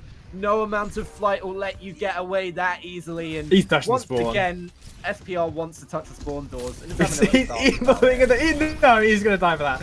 TP out. Take the TP. Oh, the TP's gone. Oh, the no. Lamps Zuzu expensive. This might be a bit of a blunder from Malice, that the Wintons can collapse quick enough, but again, they have to play so slow, trying to poke everyone out. They cannot even think about touching the point until they land some stickies, force out this Ryan shield, force out TPs, window, lamp, everything under the sun before they can even get a lick of percentage on the point. Yeah, they managed to rotate to the main high ground, which is a good start for them as they stage this next attack, but still able to stay alive. Mark going down so low, but of course Tombox on the Mercy is going to help out as much as possible. Squids goes down low as well, but Mark is the first one to fall. Sleepy Bear, now you see the availability of this Baptiste is going to help so much. Vic, you've got no way of getting away from the circles of doom. Squid's able to take down one. The Kiriko is going to take a while to get back into the field, but having lost the mech once more, you just have to reset here for the Wintons. Yeah, they're actually trying to farm the mech. That's going to take a lot of time, especially because that's basically all passive shards. Squids has realized that. It's just a Ryan shield they can shoot. They have to go back to spawn and swap, but actually it's a big TP in a nade. Cleanse away immediately a window on the spawn door, and CP Bear had such a rough time before. Now it's their turn with the controller. Squids, if SPR does not want to play the Wrecking Ball, I don't think you want to either. Potentially just, oh, okay, my team is getting absolutely decimated outside the spawn doors. I may as well run now and see if I can do something, but no. Going to be sent packing alongside the rest of the team, and MMU looking dominant so far on King's Row with only about a minute left for Warwick Wintons. Yeah, as well, these ults. One coming up for Warwick Wintons as well, the Nano, the Copy, closing in on Emerald as well, but basically have double support ult with that Symmetra acting as a pseudo support ult. There's the Demon, but it's on the disengage. There's no boosters now, which means there's a TP to safety. Well, a TP for everyone to safety apart from the Rhine. Nano basically has gone to waste Valk out in response. Kitsu a bash, and Squid's like, oh, epic HP just disintegrating. Yeah, and it's good care as well from Sleepy Bear, investing that Immortality field, just making sure there's no risk of SPR going down. And now, once more, without that tank presence, it's so difficult for them to sleep on the back of the TP, but with Rapid going down and Fix should follow soon. SPR down low. It is going to be a copy as Taties looks to invest back into this, but surely it's not a good time, and it's definitely not a good time. You switch on to something, you want to diff the opposing player that has you've copied, but no, it's not going to be there. SPR, How is he alive? TP's even further in, hoping that it would be a way out. No, it's a way back in, and finally the Reinhardt is put to bed. It's now the investment they of don't that over touch. protocol, but they don't touch. They don't touch. Oh my word, what a map from MMU. We did not see that coming. The Wintons didn't either, and my words. Oh, what a map. Sleepy Bear going from, I don't want to say zero to hero, but like the impact they're having on the bat into the flyer, like you're drooling as a bat player to see that come into play. Just, you get to shoot out of the sky, your own personal aim trainer, to be honest. And yeah, just a complete swap up there, just absolute joy and whimsy, sunshine and rainbows, MMU Malice. SRP has to give like some kind of financial compensation to their supports. They were playing it so fast and loose in the spawn door over and over again, like a 1 HP lamp, 1 HP Suzu, 1 HP Shield, 1 HP TP. The whole team just coming together to allow SRP to have fun on the rectangle, man. And hey, you get the fun, you get the win. You're in a great spot. And Warwick Wintons, yeah, still have a ways to go. Yeah, absolutely. But we're going to give you a bit of a break and maybe give the Wintons some time to recover from the shell shock of seeing that composition against them. And as we come back, we're going to be seeing if MMU can take this over the line, or if the Warwick Wintons are going to be able to settle the score and force a map 5. So we'll be back soon. Don't go anywhere, because this is a fun one.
Welcome back to the Vita Student Invitational, where a battle has been raging between the MMU Malice and the Warwick Wintons to keep their place in this tournament, make sure that they stay in the lower bracket, set up a match against Invitational, who we saw earlier, for a spot at the live LAN event at Vita Student Cannon Park in Coventry. And off the back of an MMU Malice masterclass on that Reinhardt composition, we're going to see where the Wintons are going to go to try and stay in this match and stay in this tournament.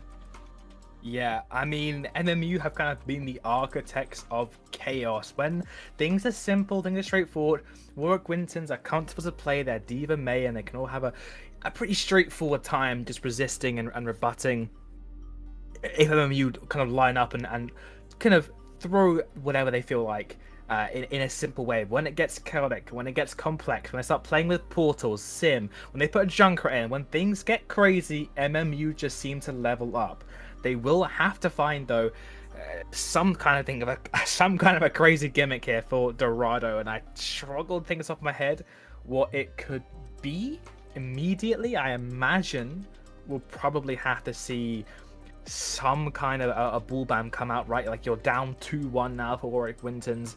Bull is pretty strong on Dorado here, but you don't want to go out without using that big ban, taking out what seems to be the best option, especially on this map, for the side of MMU. But still, high ground map. Maybe we see the Ryan Sim come out again. Maybe we see the Bull if for some reason that is not taken off of the cards. But yeah, definitely a bit of a D.Va gambit once again here. D.Va seems to be very much the comfort of the Warwick Wintons, very much their staple. And yeah, Bull off the field. D.Va gonna be reigning supreme across this matchup.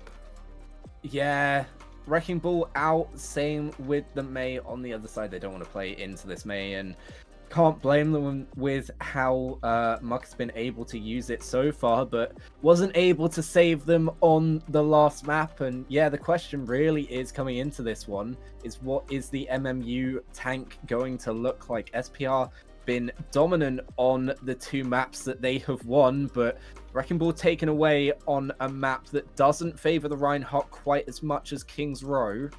Question is, what more is in the back pocket of the guy who's been the star man so far for the MMU Malice? Yeah, I mean, in theory, any map is Ryan Simmable if you believe hard enough. With the power of friendship and Sim TP turrets powers you through. Oh, James Junkrat's back. Forgot about that. Yay! James Junkrat is back, and I do see the Ryan being Hubbard obviously is an attack. And Warwick Wintons, I think, are very much expecting the Ryan Sim to come out here. The Kiriko, Tracer, everyone on this team pretty untouchable in their own different regards. But again, gonna be difficult to try and deny this point from, continuing to roll on forward. Be difficult for, I think, for Titans and the Squids or Epic to try and juggle between ping-ponging to stop that progress going forward. But yeah, Ryan Sim versus the D.Va was a pretty brutal matchup for Warwick Wintons last time. This is a very different map. Yeah, and they can already see where they've set up, and immediately the TP surely has got to go to one of these high grounds, try and isolate someone. Oh, instead just drops down. Maybe a bit of a misplay, looking to get back into it, but no, just gets back with the rest of the team. They've managed to do a consistent amount of damage here, but they've left the supports on their lonesome. Doesn't matter though, the supports with that power of friendship able to take down the mech of Squid Republic, and James Junkrat back on the namesake is gonna be absolutely farming. Same with I'm English. 4 on this fight, I believe, for that Kiriko, and I mean that's absolute decimation once more. I mean, Squids, this is a split in the team. Squids Epic sees the 2 supports left on an island, goes, yeah guys, let's go get him. Warwick Wintons do not answer the call. You are on your own, have a good time, have fun. Loses the mech, and they lose any and all spearhead to go off. And now get a touch into this flat ground, into the right, into the sim. What can you get done here? Not too much. Suzu forced to make sure that Squid can get away, but back in now. Connor down so low on that Echo, and I'm English once again going to be the one to open up this fight. Now the TP onto the high ground for Accusation, just going to be raining down those damage orbs from the high ground, but a couple of trades out of their own from Warwick Wintons. Is looking like they've been able to force back into this SPR now, but they've left the point all in the hands of the Reinhardt, and once more SPR's just chilling while the rest of the team ever leave the point. I swear, he's just looking around the point, just standing there, just again having a jolly old time. Reinhardt proven to lower your cortisol levels clearly, and pinning it down main also.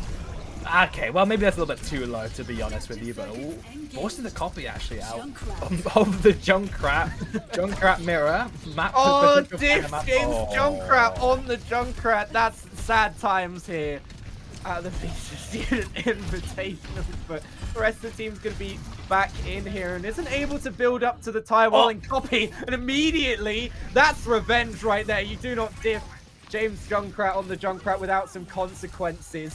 Immediately shoved back into the ground by that fire strike. They've taken so much space. Squid's Epic falls off the high ground because of the shatter. James Junkrat's tie at the mercy. Okay, this is absolute scenes here.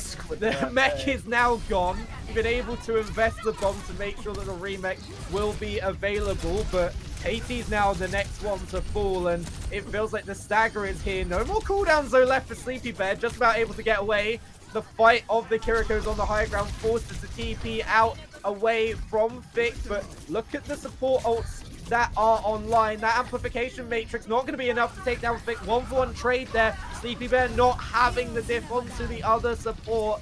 Now the Vault invested by Tombox, but immediately shut down by James Junkrat. The top of this church is his domain, and he makes sure of it. I feel Tombox there, just floating along, goes for 1 second, a small room instantly evaporates, and now going to be fighting into a symbol here. Skitsraphic as well has been out of the mech more than any, and there's a trap on point. No, it goes.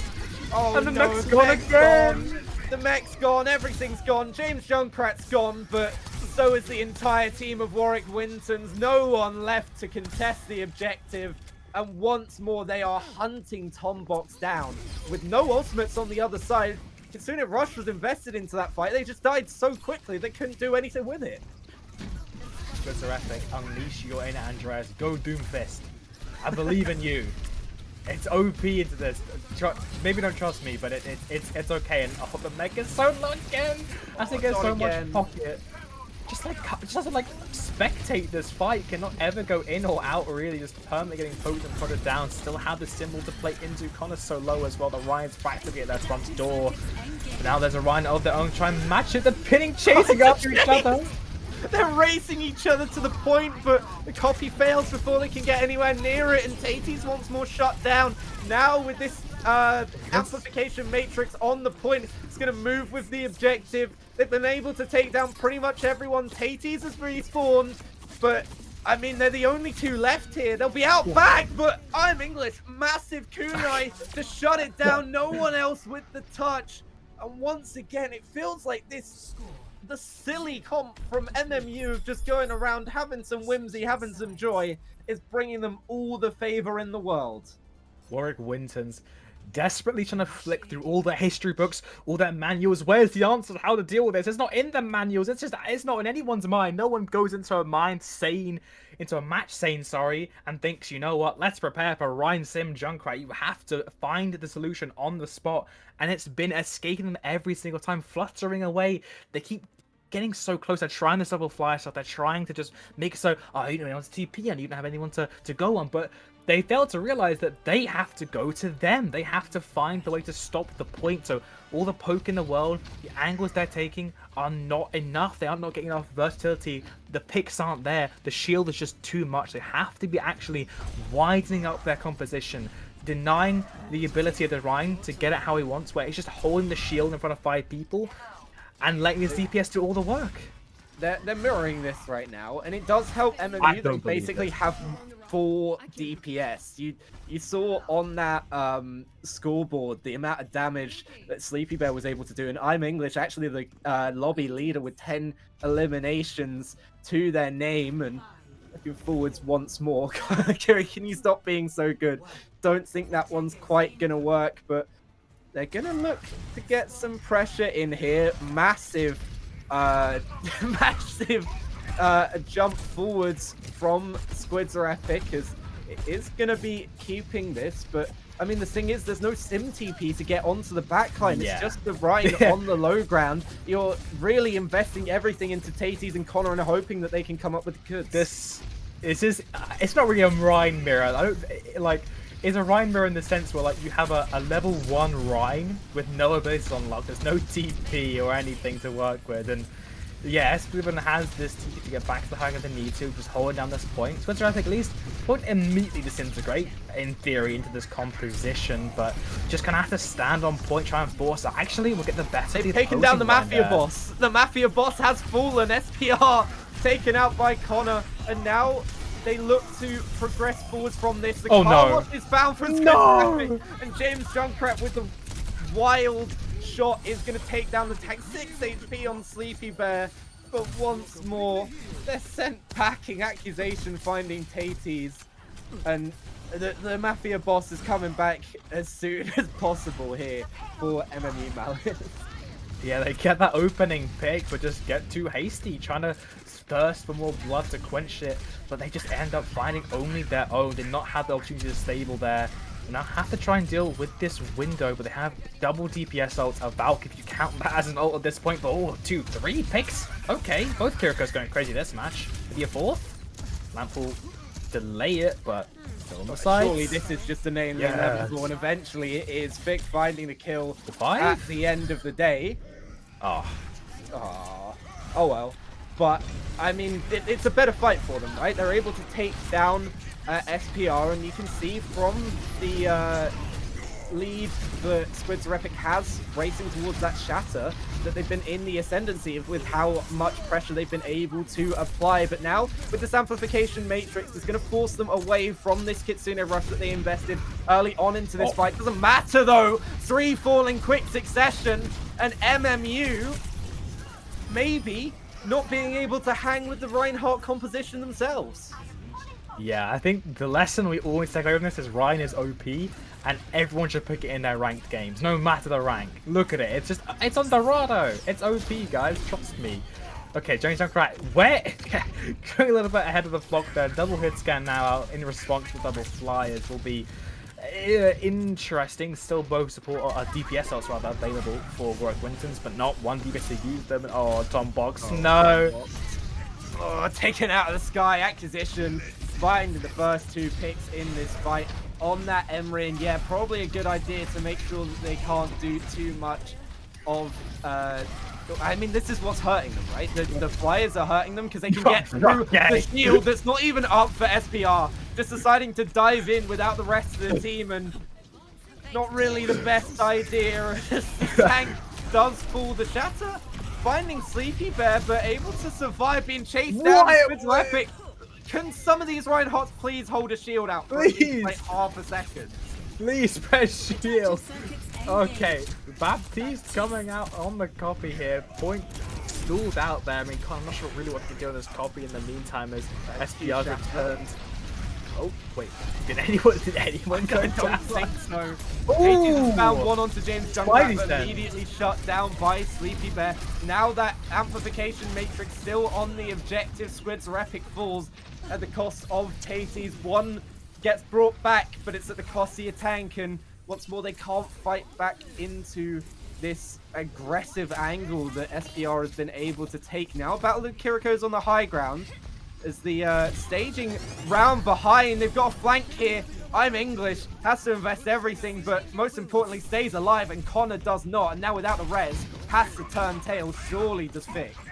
Oh, non-appeal on that to the high ground there, but yeah, this point has been eerily still for a bit of time now. Warwick Wintons have not been able to get any meaningful progress, and Squid's Epic is off the Reinhardt. It's over. I mean, there's no sim to deny your mech, and sim double hit, even double hit is so good, but you're just getting chucked down. Everyone's playing so far away. You need insane amounts of pockets to get anything done right now. But you kind of just can take the high grounds as your own. Gonna try and match up the Ryan on point. Questionable decision is now let Sleepy Bear and Co just free fire onto you, but you at least have force SPR off the point for the time being. High Noon though, this fight completely flipped on its head. Especially with the override protocol now invested by Accusation, and they're forced to just turn tail and get away. Connor can't escape the sights. Once more from the high ground, they're able to rain down the damage and force them away, and the time bank is slowly ticking out for the Wintons as it looks closer to about a minute left now. Bastion out. Okay, it's Mystery Heroes or nothing Warwick Wintons. Vic is being chased away, but this will draw a few, but Squid's There's no help for Squid. Squid wants to save the Squids went to save Fick, but One of you there's can no TP. Fick to be found. One of you. Connor gets a trade, 1-for-1, but obviously the tank is a bit more of an issue to lose. Gonna be able to get back fairly quickly, and Katie's not able to escape via the rooftops. Now Connor looks to get some aggression up onto the high ground and able to use make sure that Sleepy Bear has to use all of the cooldowns to stay alive. Taking the high ground here, taking down Accusation with it. James Junkrat with that silver bullet ringing out, able to even the playing field. Yeah, the res is good because he's in so low. Like, who can touch the point if Warwick Wintons? I mean, they're trying to just get on this back. I said, I'm English. Sees a Bastion forming them, does not care. Connor has other bigger plans in mind. He seems to shooting the Kiriko, but this is epic. Someone touches the point. It's gonna have to be them, but already the trades are coming through. Bastion out, but no Bastion to use it. We'll find they've won in this dying moment. Yeah, overtime now here though, and the Kitsune Rush on point is going to mean that SPR does fall down, and Squids are epic, immediately taking full effect of that Kitsune Rush. It does mean that the only thing they have at the moment before that 1% ticks over for Taties now, they have the Barrage and that Diva Bomb, but SPR, that's something, maybe just to get back a little bit quicker, but I don't know if it helps. They don't touch the point! Oh. Everyone gets off the point for Warwick Wintons! No! A criminal C9 in the hands of the Warwick Wintons, and that's going to be how they go out of this Vita Student Invitational tournament. That's how you lose your time on this tournament, and what a way to go. They were able to hang with this composition for a fair while, but at the end of the day, MMU are able to take it out, and something happened. We can discuss that. I mean, heat of the moment. You have to, you've been struggling so much. Probably combos all over the place. You've managed to get through a scrappy overtime fight. The Diva wants to go mark the high ground, but again, I said it earlier. Who's gonna touch point for MMU? I didn't mean it so literally, but like, turns out no one. Bastion doesn't really have the ability to do it. Your Faras don't want to do that. I guess your carry kind of, but force TP pretty quick. So yeah, I guess we'll never know how the Malg would pay out, but I guess maybe the fear of it did enough, because what a turnaround for MMU. That Busam looks so difficult. I was hating on the Baptiste. I didn't like it, and they made it work phenomenally. Great turnaround for MMU. They got back in their groove. They played to their chaos. Yeah. Whew. What a game. Yeah, and I mean, eventually they do get the win, and even without the wrecking ball that we saw from SPR, able to power of friendship their way in, and yeah, it would have been interesting to see how the Malga would have done, but we'll never know thanks to the C9 of the Warwick Wintons. But MMU able to get through, and now I believe they set up a Manchester derby to be one of the last two teams making it through to our Vita Student Invitational LAN at Cannon Park in Coventry. They have the ability to get there. Just standing in the way of them is the UOM Invitational team that we saw earlier knocked down to the lower bracket by, I believe it was Liverpool. Yes, Liverpool knocked them down into the lower bracket. Donuts already securing one place, but not Donuts on the other side of this bracket against Cryo Tren is going to be the other match, and we will be right back with you as we come back, I believe, with that Manchester derby, and it should be a massive game between these two teams, just for bragging rights, but also making it to a LAN should be a good one. Don't go anywhere.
Try to be honest, I'm not good at letting down my guard. I really want it. Before you, I was running in the dark. When you said this was goodbye, that's when I realized I can't live without, I can't live without you. I want you and only you. I got nothing left to lose. Oh, so I'll keep waiting for you. It's the only thing that I can do to keep my composure. Oh, I need you closer. I want you and only you. Yeah, yeah, yeah, yeah. Yeah, yeah, yeah, yeah. Yeah, yeah, yeah, yeah. Yeah, yeah, yeah, yeah.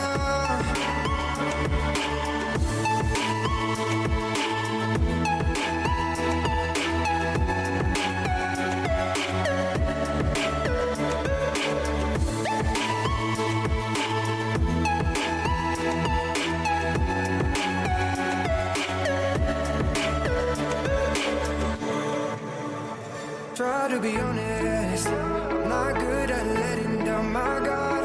I really want it. Before you, I was running in the dark. When you said this was goodbye, that's when I realized I can't live without, I can't live without you. I want you and only you. I got nothing left to lose. Oh, so I'll keep waiting for you. It's the only thing that I can do to keep my composure. Oh, I need you closer. I want you and only you. Yeah, yeah, yeah, yeah. Yeah, yeah, yeah, yeah. Yeah, yeah, yeah, yeah. Yeah, yeah, yeah, yeah.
Welcome back to the Vita Student Invitational, where now we follow the lower bracket run of MMU Malice to see which team from Manchester will be representing the city at the Vita Student Invitational at Cannon Park Vita Student in Coventry. And these two teams, having a little bit of time to stew on what went wrong against Liverpool. MMU, straight off the back of a 3-1 win versus the Warwick Wintons, going to have a little bit of momentum coming into this first map. Yeah, arguably on quite the hot streak here. I think, safe to say across the board, MMU, I think I'd probably say early prediction favored to win this purely off the fact that they're just so happy. They've just been playing Ryan all day, playing ball a bit here and there, Junkrat. They're making their opponents very unhappy for certain, but yeah. It will be an interesting matchup, though, being the ball into the Malga and the, I believe it was the Roadhog that UOM were throwing back at UOL in that previous matchup on stream earlier today. Not a super fun matchup for the ball player if you're playing the Rhine, the ball versus the Hog, but the Rhine versus the Hog. Clearly, the Rhines look they're happy to bring it on a variety of maps. You know, Dorado, we saw it, Kings Row, obviously classic, but see it there. The bands, of course, might now be a bit more open, right? You have to not only worry about this ball comp that MMU play so much and so well, but also this brand spanking new Rhine sim composition that seems to be catching a lot of these teams quite off guard. Yeah, a reminder of our starting rosters as we get back into this one. Poppy and Sasha on the DPS line, Fixer on tank, and Hunty and Verstappen on support. Whereas for MMU, you've got James Junkrat and Accusation on DPS, SPR on tank, and I'm English and Sleepy Bear on support. We have seen a couple of changes over maps for UOM, but we'll see if those come back in or whether it will be the starting five once more. The pick is also in UOM's hands as they were the one to fall from the lower bracket into this matchup. And they decided to go to Nepal first. A map pick that they had earlier against Liverpool didn't go their way, but they had a couple of very close, well, the first point at least of Sanctum was very close for them. And we'll see if these hooks can go in their favor once more. Arissa being banned by them and Lucio being banned on the other side. Of course, not something that MMU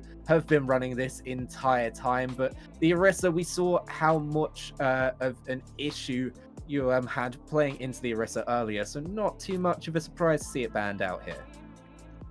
Yeah, I mean, this probably is Roadhog's best map, his best sub-map, right? That impact we saw that Fixer could have from the Hog with the one-shots versus the Mal composition, how effective that'll be versus a ball that can Spider-Man their way out of any kind of predicament when it comes to an untimely fall. Might be a bit of a different story. I mean, Malice, Lucio ban, again, we saw how effective that was in the previous series. Really making those rotations a difficult, a long, arduous journey to deal with. Almost opportunities to ball to hit. Large opportunities for the Ryan and Sim to take full advantage of their enhanced ability and that partnership together. But UOM, we only saw them play with the Lucio. There weren't bans available in that best of 3 series that we saw at the start of this stream. So interesting to see how they have to adapt to and take advantage of course, in their own unique bans. But yeah, I really hope I don't see the double hit scan come out again. I really hope we see this Tracer back into play. I think Poppy was doing exceptional on the Emre.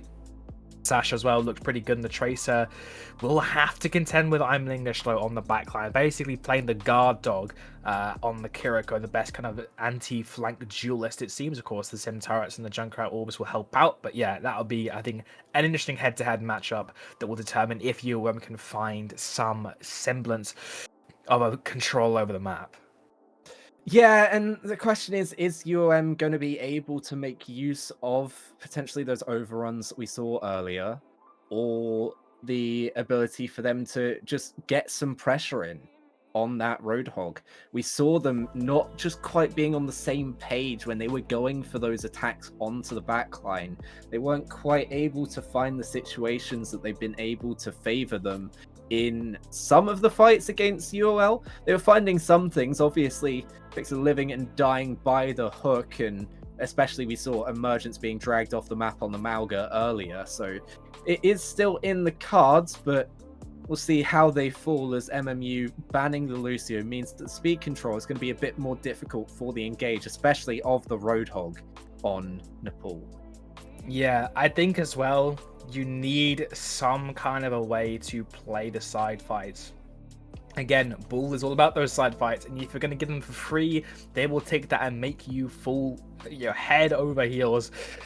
With the main, that's your only option. You're going to get completely surrounded, and your only option is going to be a place where they have all the angles to kind of take their pick of the litter of how they want to kill you, and you can't really do all that much to stand on the point. They need that Tracer.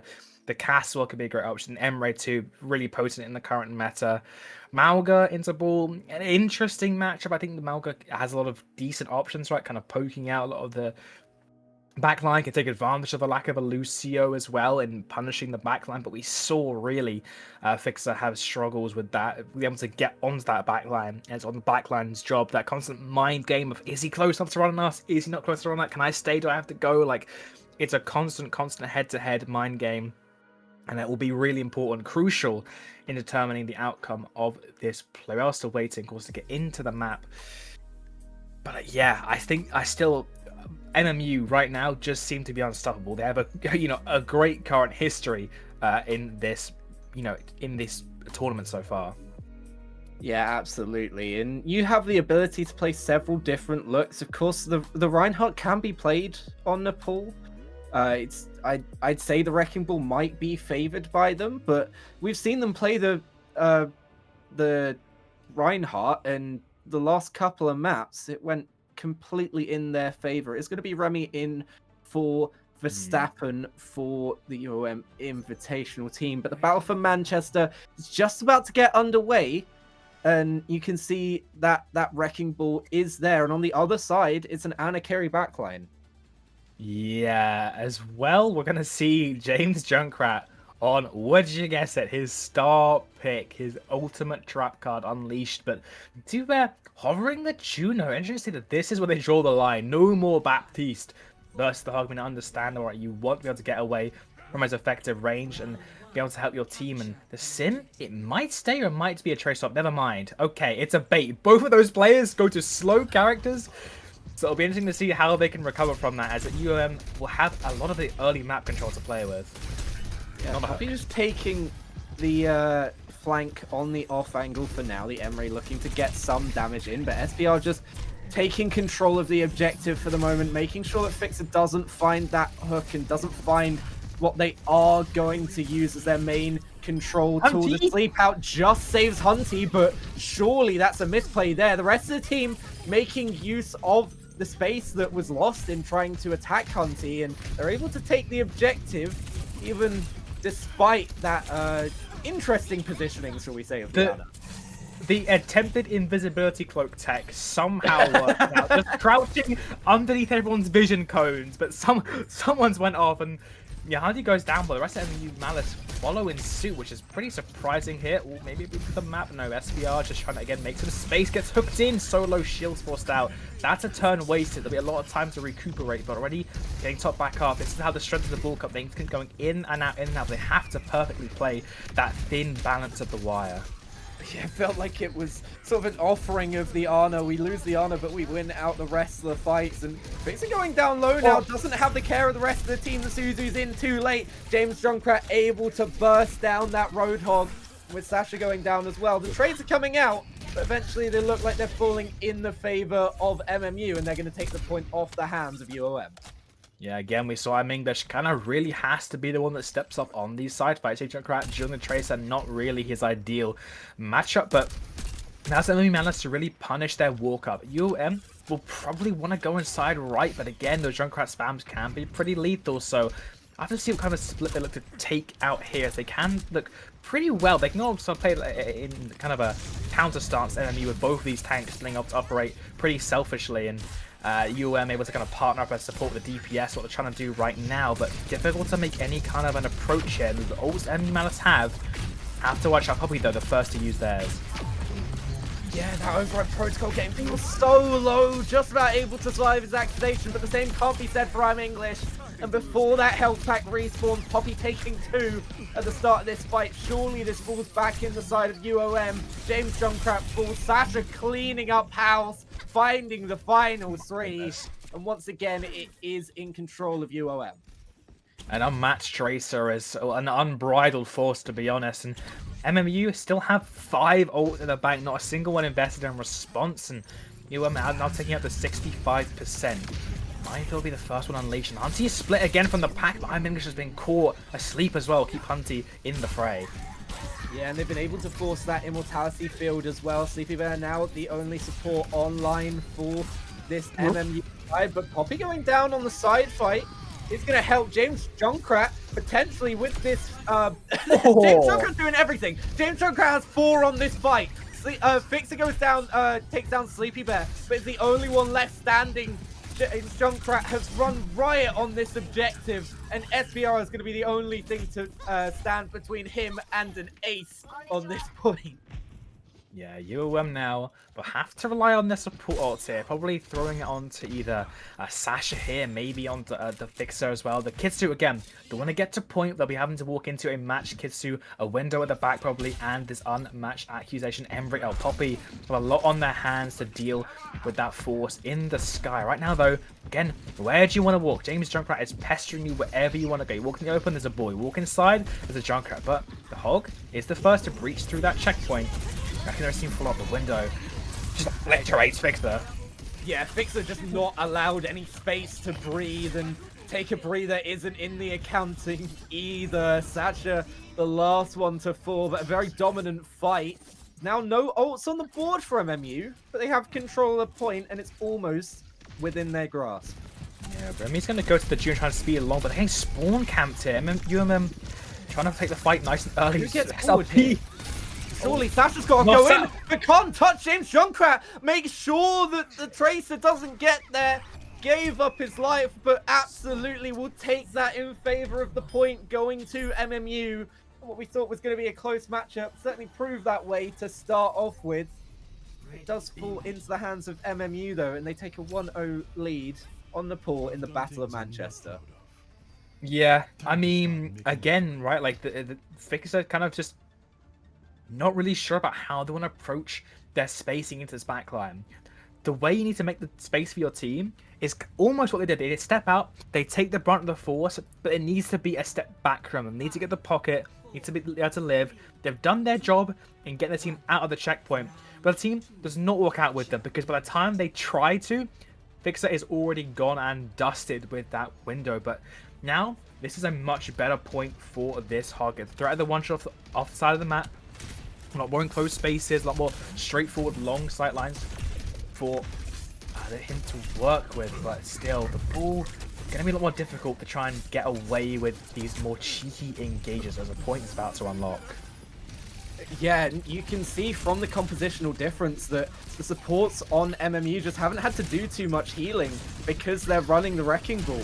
And I believe Fixer has basically as much healing on the Roadhog as both of the supports on the other side combined, but not going to be able to get the health pack. Denied that by SPR, but the TP in from Remy surely is going to be punished by the Wrecking Ball. Rest of them fall, but it's a 1-for-1 trade of the Kirikos. Eventually, Fixer is going to be knocked down like a bowling pin. The Wrecking Ball coming through, and first point control goes to MMU on Sanctum. This is why the Lucio ban is just so effective. You can completely overwhelm your opposition with just so much speed. The ball can be anywhere and everywhere, it feels like, when you're UOM. How can I make it work? Again, no ults in the bank. Sash is close to a pulse. Malfi walking into a minefield as well when they cross into open space. Everyone's solo. Mindful already out. But only the Hog is separated though. A nice kite away from the majority of the team. So that's at least one ult down the drain. Or attempt to beat from SRP. Yeah, I feel like SRP is so tempted to go down there and try and knock Fixer back off the map, but could return in turn. And Poppy's been allowed to get a lot of damage in. 1-for-1 trade of Sacha, managing to get the stick onto Accusation, but taken down by James Junkrat before the bomb can go off. I'm English now taking the fight to Hunty. Sleep missed and SPR in to make sure that there's no loss of the Kiriko. Fixer's fronting up though on this sight line, able to take control of the point space while not being able to take control of the point for UOM. Now they invest this window. Allows the sightline for accusation, and surely they're penned in here, falls to the grenade. So much damage from accusation. And now with this override protocol online as well, it's so difficult for UOM to get back into this. Really nice one to turn it there, recognizing again open space, the enemy of everyone, especially this competition is oh so slow.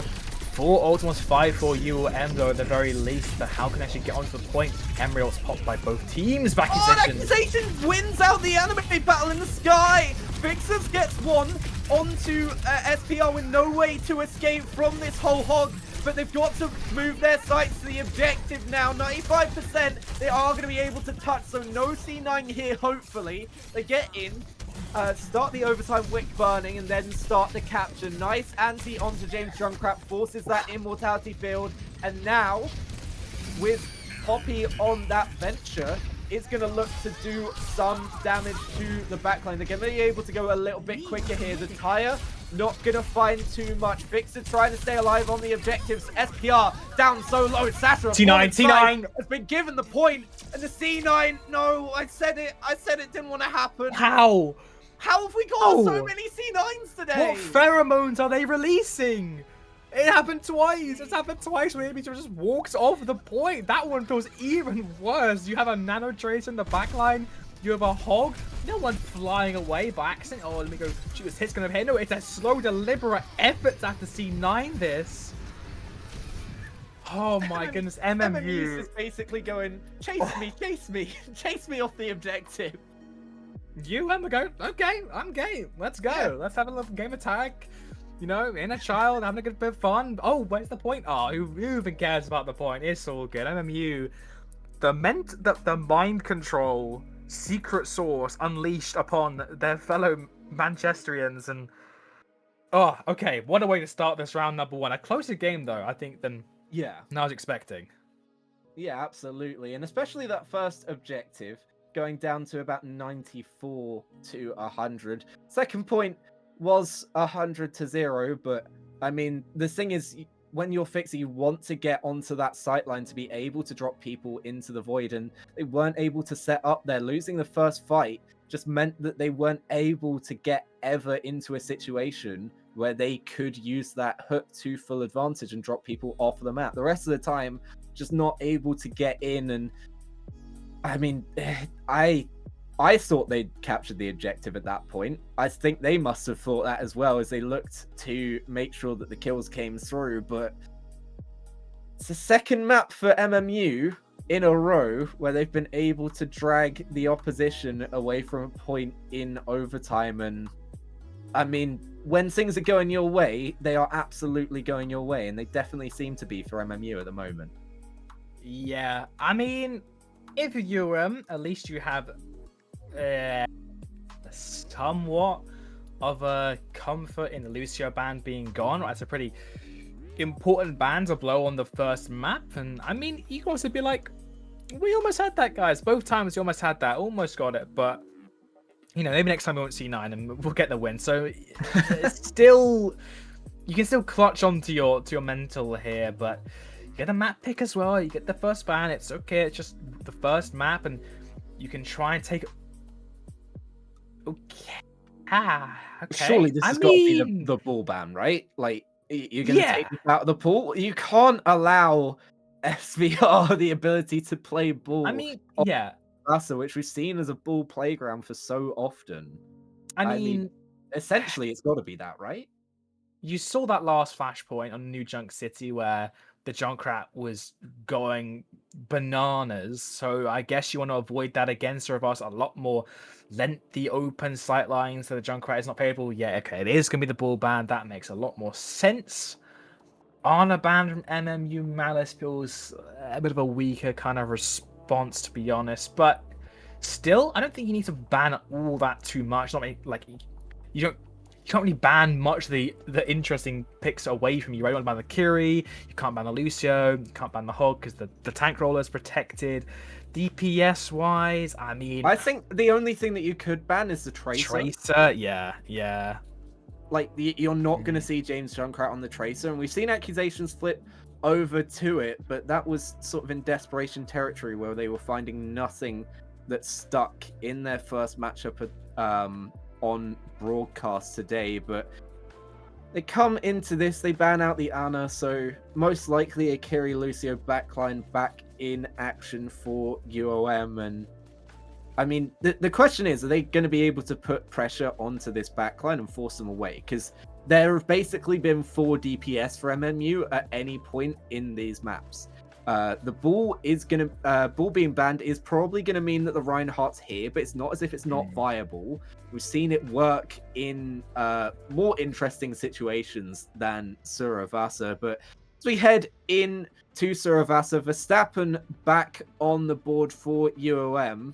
Suggests maybe the Lucio back in action on Verstappen, and Remy using that Kiriko. Yep, that is absolutely going to be the case. And it's Amalga. Great times. I mean, we last saw this briefly before the prior C9 in MMU's last game that secured them that 3-1 win over on Dorado. We didn't actually see it fully bloom into action, but we saw it for about 10 seconds. Yeah, but clearly that was enough for the opposition to not want to play into it. The Reaper as well coming out. I mean, this comp very clearly has one particular target who is going to be made pretty miserable. Fixer is going to get lifestealed off by 2 different characters, shot by absolutely everyone. So yeah, I do not envy Fixer in the slightest, but it's going to put more strain onto the backline of MMU. Accusation looking for some picks initially, but it's Remy to find the first onto the opposing Kiriko. I'm English just peeking a little bit too far and being taken down, and now they decide to start scaling. Verstappen sticking on the healing for the moment, just making sure to build that beat as soon as possible. And first capture of this objective is going to go to UOM. Yeah, that said, they're all pretty still close by the forces, but a little bit desynced here. They only need a lot of pocket onto Maga. Lamp has been forced out. Susan response onto the Hog, but again, SPR is just going in. The stomp goes on the Lucio, but he does trade his life for it. 2 for 1. Is that still worth? I think tank advantage for UOM, but especially on tank advantage, just a tank left on the point. Just make that Poppy now. 1 trade for the road, but that'll be all. Yeah, not too much that you can do if you're Poppy in that situation. You come back to the fight after trying to take an off angle. Everyone else is gone.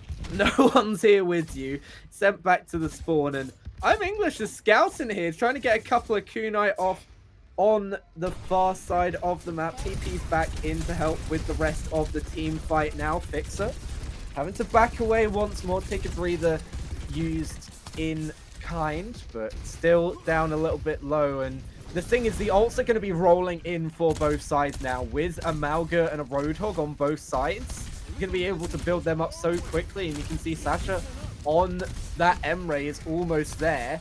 And in fact, 99% is going to be the first one on the board. Do they pop it early to try and get back onto this objective? Lamp invested, and Sasha's waiting. Sasha's chilling. Sasha is not peeking the window. But Poppy is. Poppy does not give a damn about that window, and we have to be a clutch from someone else. And maybe the Hog will actually secure the kill on the Malga. It will be in case. Gets to as well to keep the Hog into the fight, but the Reaper Blossom lets Semi Tucker's lifesteal off. But finally now, Accusation in turn with the override protocol gets taken up here by Sasha. It's still up for grabs on this point. On trades. 2v2. Everyone's so low. Sleepy Bear finds one. Everything. A copy. Oh, and now it's just a Kiri versus the Baptiste on point and takes it down. Now you've got to make sure that you can stay alive with this copy as long as possible. The Immortality build's actually doing a lot to try and help with SPR being there down so low, and that makes use of the amplification matrix. Pop down from the copy to make sure that those stickies do extra damage. And finally, UOM just about able to get there, but it took everything plus the kitchen sink. Same can be said though for MMU as they invested everything as well. Yeah, I'm gonna set the troll for troll. Solo Cage, 1v5, and then a solo beat to match. But regardless, the fight's about to brew once again. Sasha almost has an override protocol. No real ult over for MME. The closest to a winner was still forcing away from that. Stomp in. Will claim a kill to help with Sleepy Bear's headshots. Yeah, Verstappen not able to get away, and the rest of the team's gonna fall in turn. Huge kunai, beautiful there from I Am English onto Poppy, and Sasha's not going to be able to survive either, even with the override protocol in hand. Not going to be able to take the first objective, falls to MMU. Now on to the second. MMU look like they're going to be the first ones here. Yeah, now they have a nice little high ground to play from. Again, they really do just want to keep the pressure up on this, so close the distance, do not allow Poppy and Sasha to get the angles that you really can't match. You are playing so much, again, for this front line, this front-to-back methodology. A stomp on the Echo mid-air! Yeah, I mean, who saw that coming? Not me, and I don't think Poppy did either. Both of the DPS taken out, and I mean, we're not playing front-to-back here, we are playing sort of back-to-front now. The last one standing, though, do end up being the support. James Junkrat cleaning it up, and MMU take first control as second objective.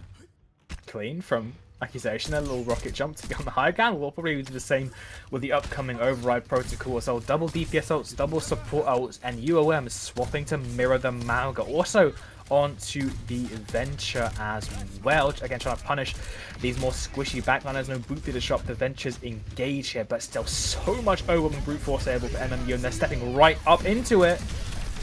Yeah, but I mean, they're able to force them away from this window as much as possible. Sasha's just raining down hell onto that line that was trying to get in there. Accusation pops that override protocol in turn, tries to find something, able to get Poppy as soon as that burrow is over.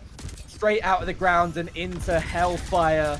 Rest of the team falling as well. Nice little grenade there, and they go and pressure Fixer as well and take him out, touching the spawn doors once more. Is SPR. Yeah. Loves doing that today. Oh, we might best get a trade. Dashes in rather than out. The point now, one more cap away from taking this to a 2-0 for MMU Malice, putting them on match point, on land securing point here. That said, this next fight is definitely UOM's to lose. It's a full ult situation to 1.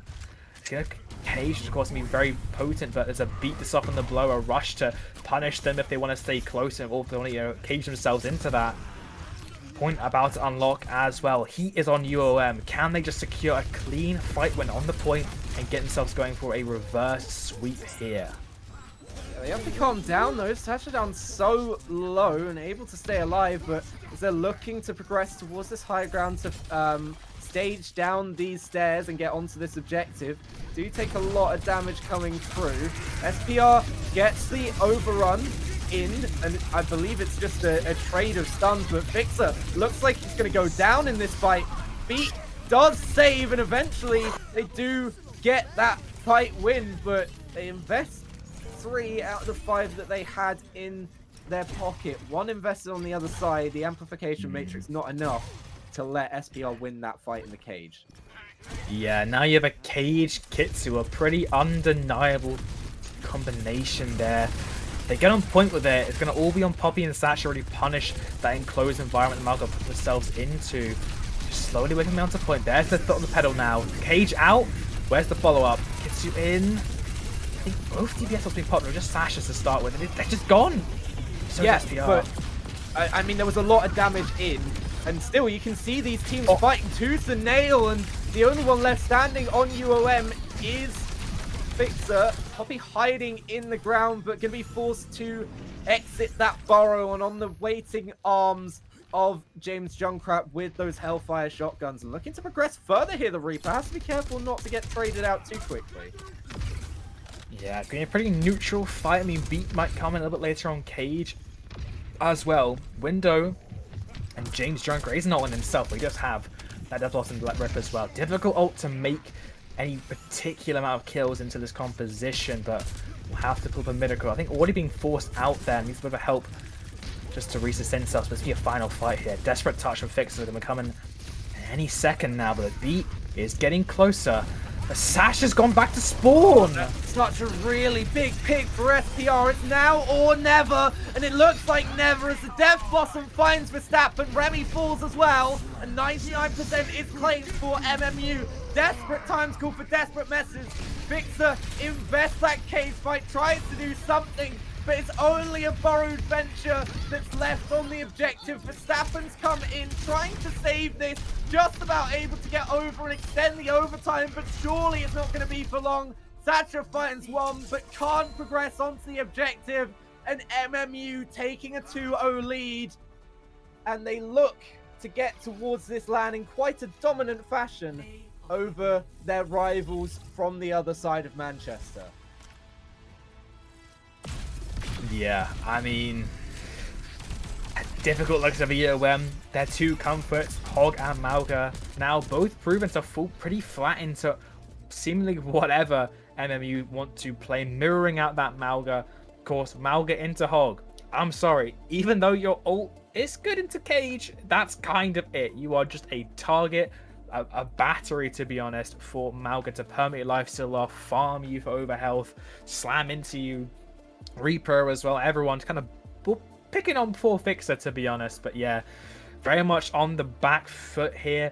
Their map pick gone, their bull ban gone as well. They have to be so cautious where they go because they've seen the potency of this Rhine and they've lost the bull in prior. So you're in a really tricky spot here. Your back is against the wall for you. Where on earth do you even go in this position?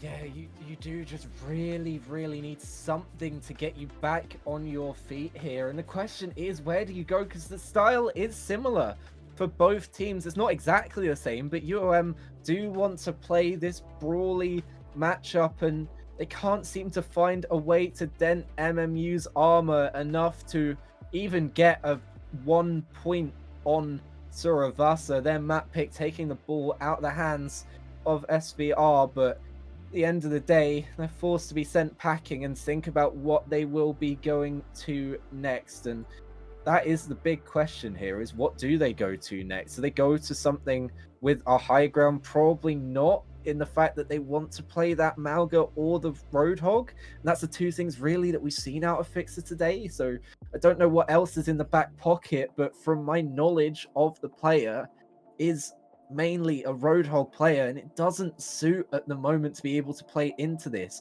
You, like you said, you are a battery not only for the Mauga, but just an ult battery for the other team to build up to as well. And we could see those ults, especially Sleepy Bear, the amount of ults that Sleepy Bear had in those matchups. It seemed like at least every other fight you were getting a window out of that Baptiste, and it was absolutely wrecking them. You got accusations just being able to build up some damage through it. And we said before about the 4 DPS that they're running. They've got the 2 supports that, yeah, they did have to do a lot more to care the Mauga than perhaps they did against the with the Wrecking Ball, but they're still able to pump out a huge amount of damage with the help of the Reaper going in to clean up. Just was a winning combination for them. UOM back to the drawing board. You still got Push and both Hybrid and Escort in the back pocket if you want to go to one of these. Well, you have to. The question is where, and I don't really see a great answer for them. Yeah, I will have to agree with you there. I mean, either way you go, Blizzard World, New Queen Street, Runasapi, all seem to be pretty good maps of Bull, Kings Row, Midtown, Dorado, apparently, all pretty good strong maps for the Reinhardt. There's not really an easy option here. It's going to have to be an adaptation, I believe, in-game. Because out of game, there's not all that much. I'm not sure how many bans you have left to go. I mean, like, maybe you go Kings Row, you ban the Rhine, you ban the Sim, right? But then you're just going to be playing Mauga yourself, and you just lost the Mauga mirror. It has to come from within. It has to come from these players changing how they're thinking about the game, changing how they're recognizing their win conditions. Because if it looks along paper right now, the charts just say that MMU are gonna sweep whatever map pick is left, so they have to find a way to rebel. Yeah, they need a foothold here. They need some momentum to go their way. Having lost both maps, both capture points on the pool and then into Suravasa as well, losing every single one of the flashpoints there, you head to New Queen Street. The question is, what's the ban here? Because Bull works pretty well here, and you don't have that in the back pocket anymore. Malga is the core. Okay. And then Tracer on the other side. The Tracer ban feels like it's a good call, right? It's something that you're not mirroring. It's something that you're rarely ever going to mirror. The Malga feels like it's a bit of a desperate play because we've already seen SPR do well on the Wrecking Ball over the 2 series. And it didn't look like they had too much in the way to counter it on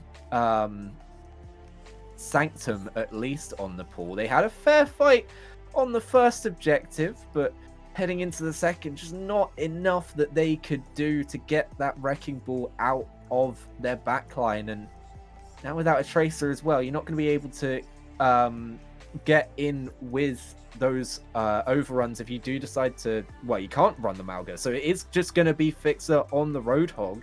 You've cut down your options in half to take down the opposing tank's options by a third.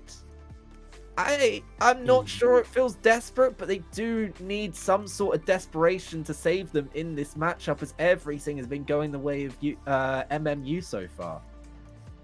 Yeah, I mean, I guess like the Bull into Hog matchup, the O2, it was a bit closer than that, especially considering realistically it should have been a 1-1 if it was not for the C9. So maybe they want to try that one again, run it back, because the Hog into Bull on paper, right? That's a decent.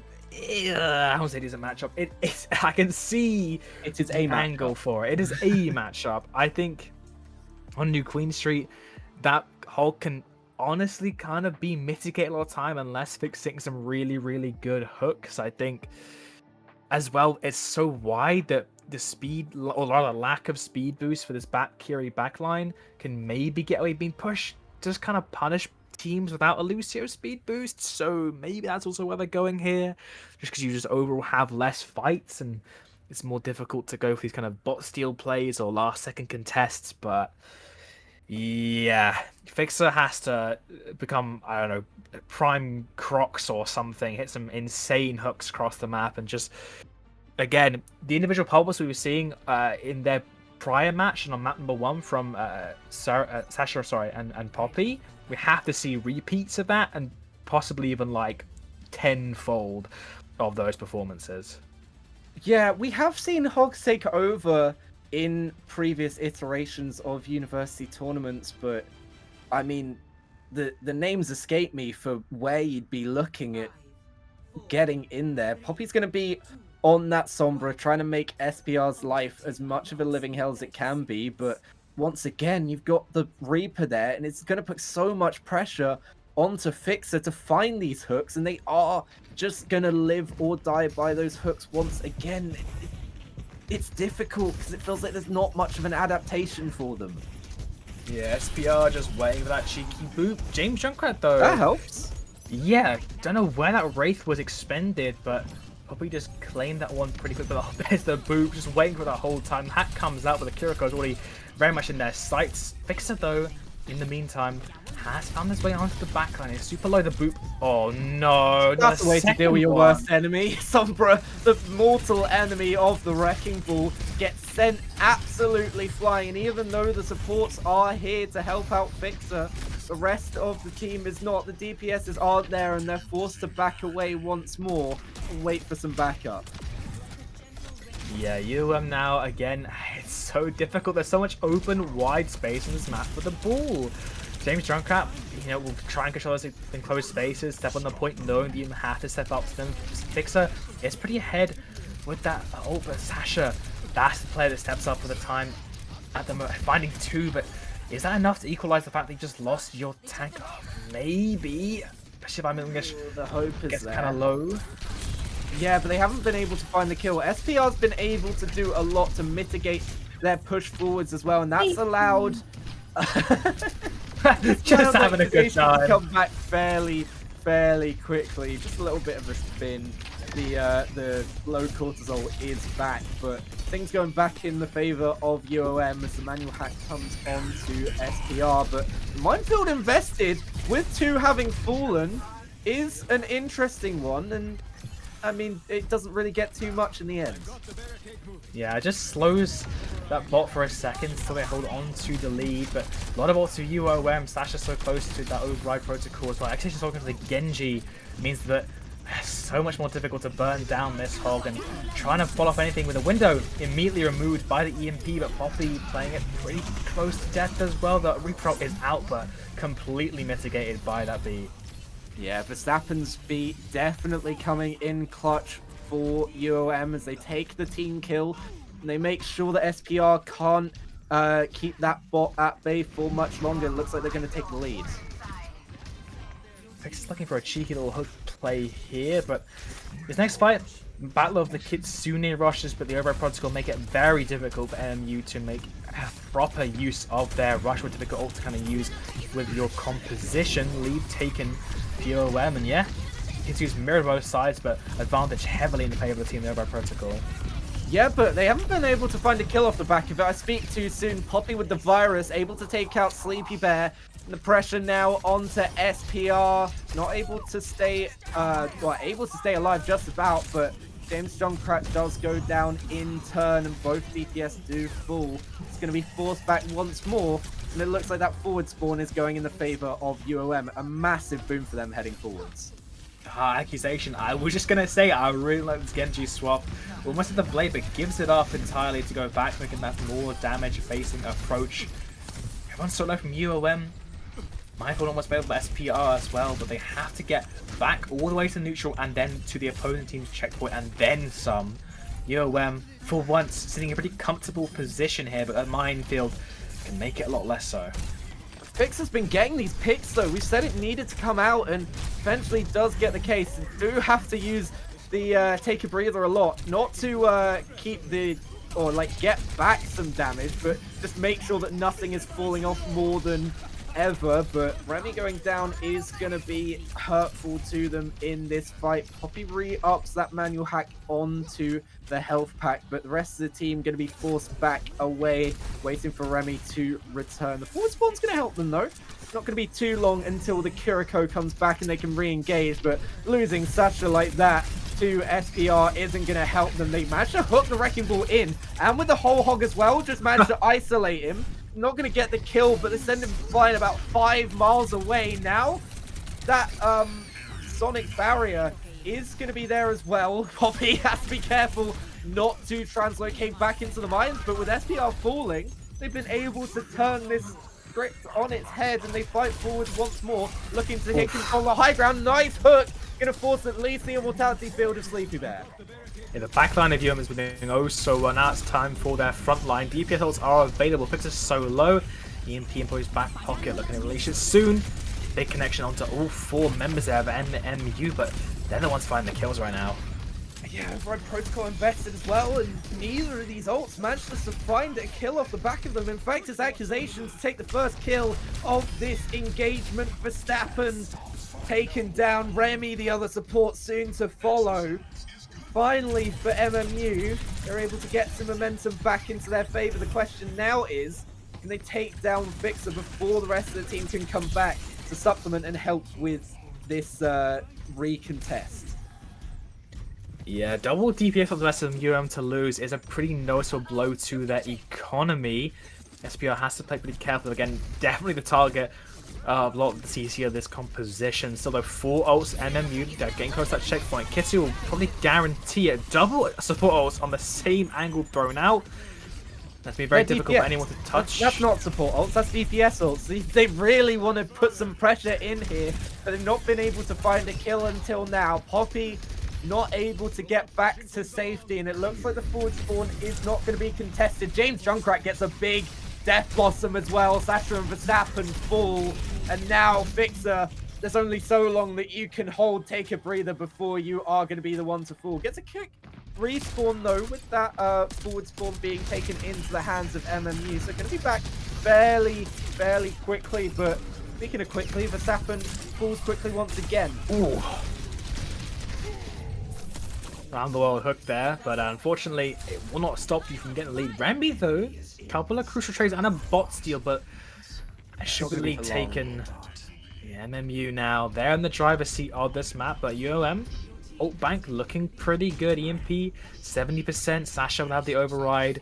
Beat and Hogger as well into what's just going to be a minefield and an override protocol here. So gonna be happy if you're MMU just keep forcing out ults on the enemy side of the map rather, but difficult to do that when they're already down one. Isolated and goes down early. The hack onto Accusation, but it's not really gonna stop too much here. Poppy trying to hide from the sights. Oh! The raining down override protocol can't quite get away, able to find that invisible tracer, invisible Sombra manages to find the miracle shot. Another hook for Fixer, but at the end of the day, it's not enough to be able to swing the tide of battle into their favor. The bot does keep pushing for MMU. Now the sound barrier is going to help in this situation, and the whole hog is going to push them away from the bot, but 2 minutes left, and they've got a long way to get back into this, have UOM, and make sure they don't get shut out in a 3-0 on by the other team from Manchester in this tournament. Yeah, that LAN so close, but still so far in the mind of MMU. They have to find a way to close this map out. UOM, they invested quite a lot there. Will have only the EMP and the Kitsu to work with. MMU coming up on 3, so only one ult advantage for them. They only need 2 fights still to UOM to turn this one around, and Fixers has been good for the hook so far, and they've been good for it again. James Junkrat's able to get the Wraith form out though before that kill can come through, but Sasha getting down Accusation, and now it bought him as the carry! Remy gets taken down! I mean, it wasn't a kill from the Wrecking Ball. Okay. Surely, I mean, I wouldn't be happy if I was the Kiriko in that situation. Ooh, Sasha. I'm not sure Remy would be happy as well. Sasha trying to take the fight there, doesn't quite get enough to land the kill onto Sleepy Bear. Now Poppy just trying to distract this backline as MMU push forwards once more. They have those 3 ultimates still in hand. None of them were used, but UM have 2 in turn. This Kitsune Rush could do a lot for them if invested in the right place. Now trying to find Accusation, but Accusation finding a beautiful grenade. Both supports are down once more for MMU. UM invests that EMP just to try and stay in this fight, but surely 30 seconds left is too much for them. Yeah, I mean, can anyone touch the point? Sasha will throw us onto Kitsu, rather onto the point with the Reaper ult, but MMU, they managed to pull themselves through a clean 3-0. I say clean, it was still pretty rough at certain points, but they came up time and again, ending with a full cap. A C9 map 1, a dominant map 2, and a full cap map 3 is definitely something to be excited to bring you into that next live event over at Vita Student in Coventry, and it's definitely a team to keep your eyes peeled for with a very unique style. But that final fight, they had the ults, and I know it feels so rough to have to use those ults on your side up outside your front door, but you don't use the Kitsu, you use the EMP on 1, and it's too late. Kiriko gets caught out in the open by a cheeky flank there from Accusations, and MMU in a whole variety of different ways through mind control, C9s, individual pop-offs, Ryan Sims. They will be one of the other teams going to that LAN final. Yeah, and it's things that work in very different ways. Of course, you have a bit more of a divey look with that Wrecking Ball, but they have the pressure to be able to use that Rhine comp as well, and the fact that they can switch it up so quickly between those compositions is really going to help them when they go to that LAN at Vita Student in Cannon Park in Coventry. Just to remind you of the other teams that have made it to that LAN so far. Progressing from the upper bracket, you have Donuts and the University of Liverpool Arctic Foxes. Now joining them as well is MMU Malice, putting pay to the UOM Invitational team and making sure that they will be the team from Manchester that will be going to that LAN. One more matchup that's happening in our lower bracket is Not Donuts versus Cryotren. in that lower bracket. But as you can see, 3-0 clean, nothing that UOM, sorry, were able to do to get a foothold here, and eventually it is the full capture on New Queen Street to round out a pretty dominant match, all things considered. So congratulations to MMU Malice. They have booked their tickets to that Vita Invitational, that Vita Student Invitational final in Coventry, alongside Donuts and UOL, but there will be another team joining them, of course. And if you would like to go to that, I believe it is available for entry in to see those teams play on that LAN at Cannon Park in Coventry. So looking forward to seeing how those teams match up on the day. But at the end of the day, MMU able to take the Manchester Derby, and they're able to do it in quite a dominant fashion. Yeah, I mean, congratulations again to them. An unfortunate series of events for UOM. They still should be proud of their results and making it pretty contentious at certain points as well, with how they were able to play their styles. Unfortunately, just how the cookie crumbled at the end. MMU will take out on top. But of course, we have to shout out our wonderful production teams that have allowed us to stream these very chaotic but very exciting games. The broadcast crew, Luau producing, myself and Avalanche on the casting deck, and Friday observing and lobby admin as well. So shout outs to all of them. And yeah, I believe that's going to be us wrapping up the stream here. Shout out once again to Vita Student for hosting this one. I'll keep my eyes peeled for news on the upcoming Invitational LAN as well. Looking forward to see those top teams come out, and of course that environment, just the absolute peak way to play Overwatch. So with that said, done and dust, thank you very much for joining me. Avalanche, that'll be it from us over here on the NSC stream. Hope you had a wonderful viewing experience. We hope to see you next time. Until then, have a good week.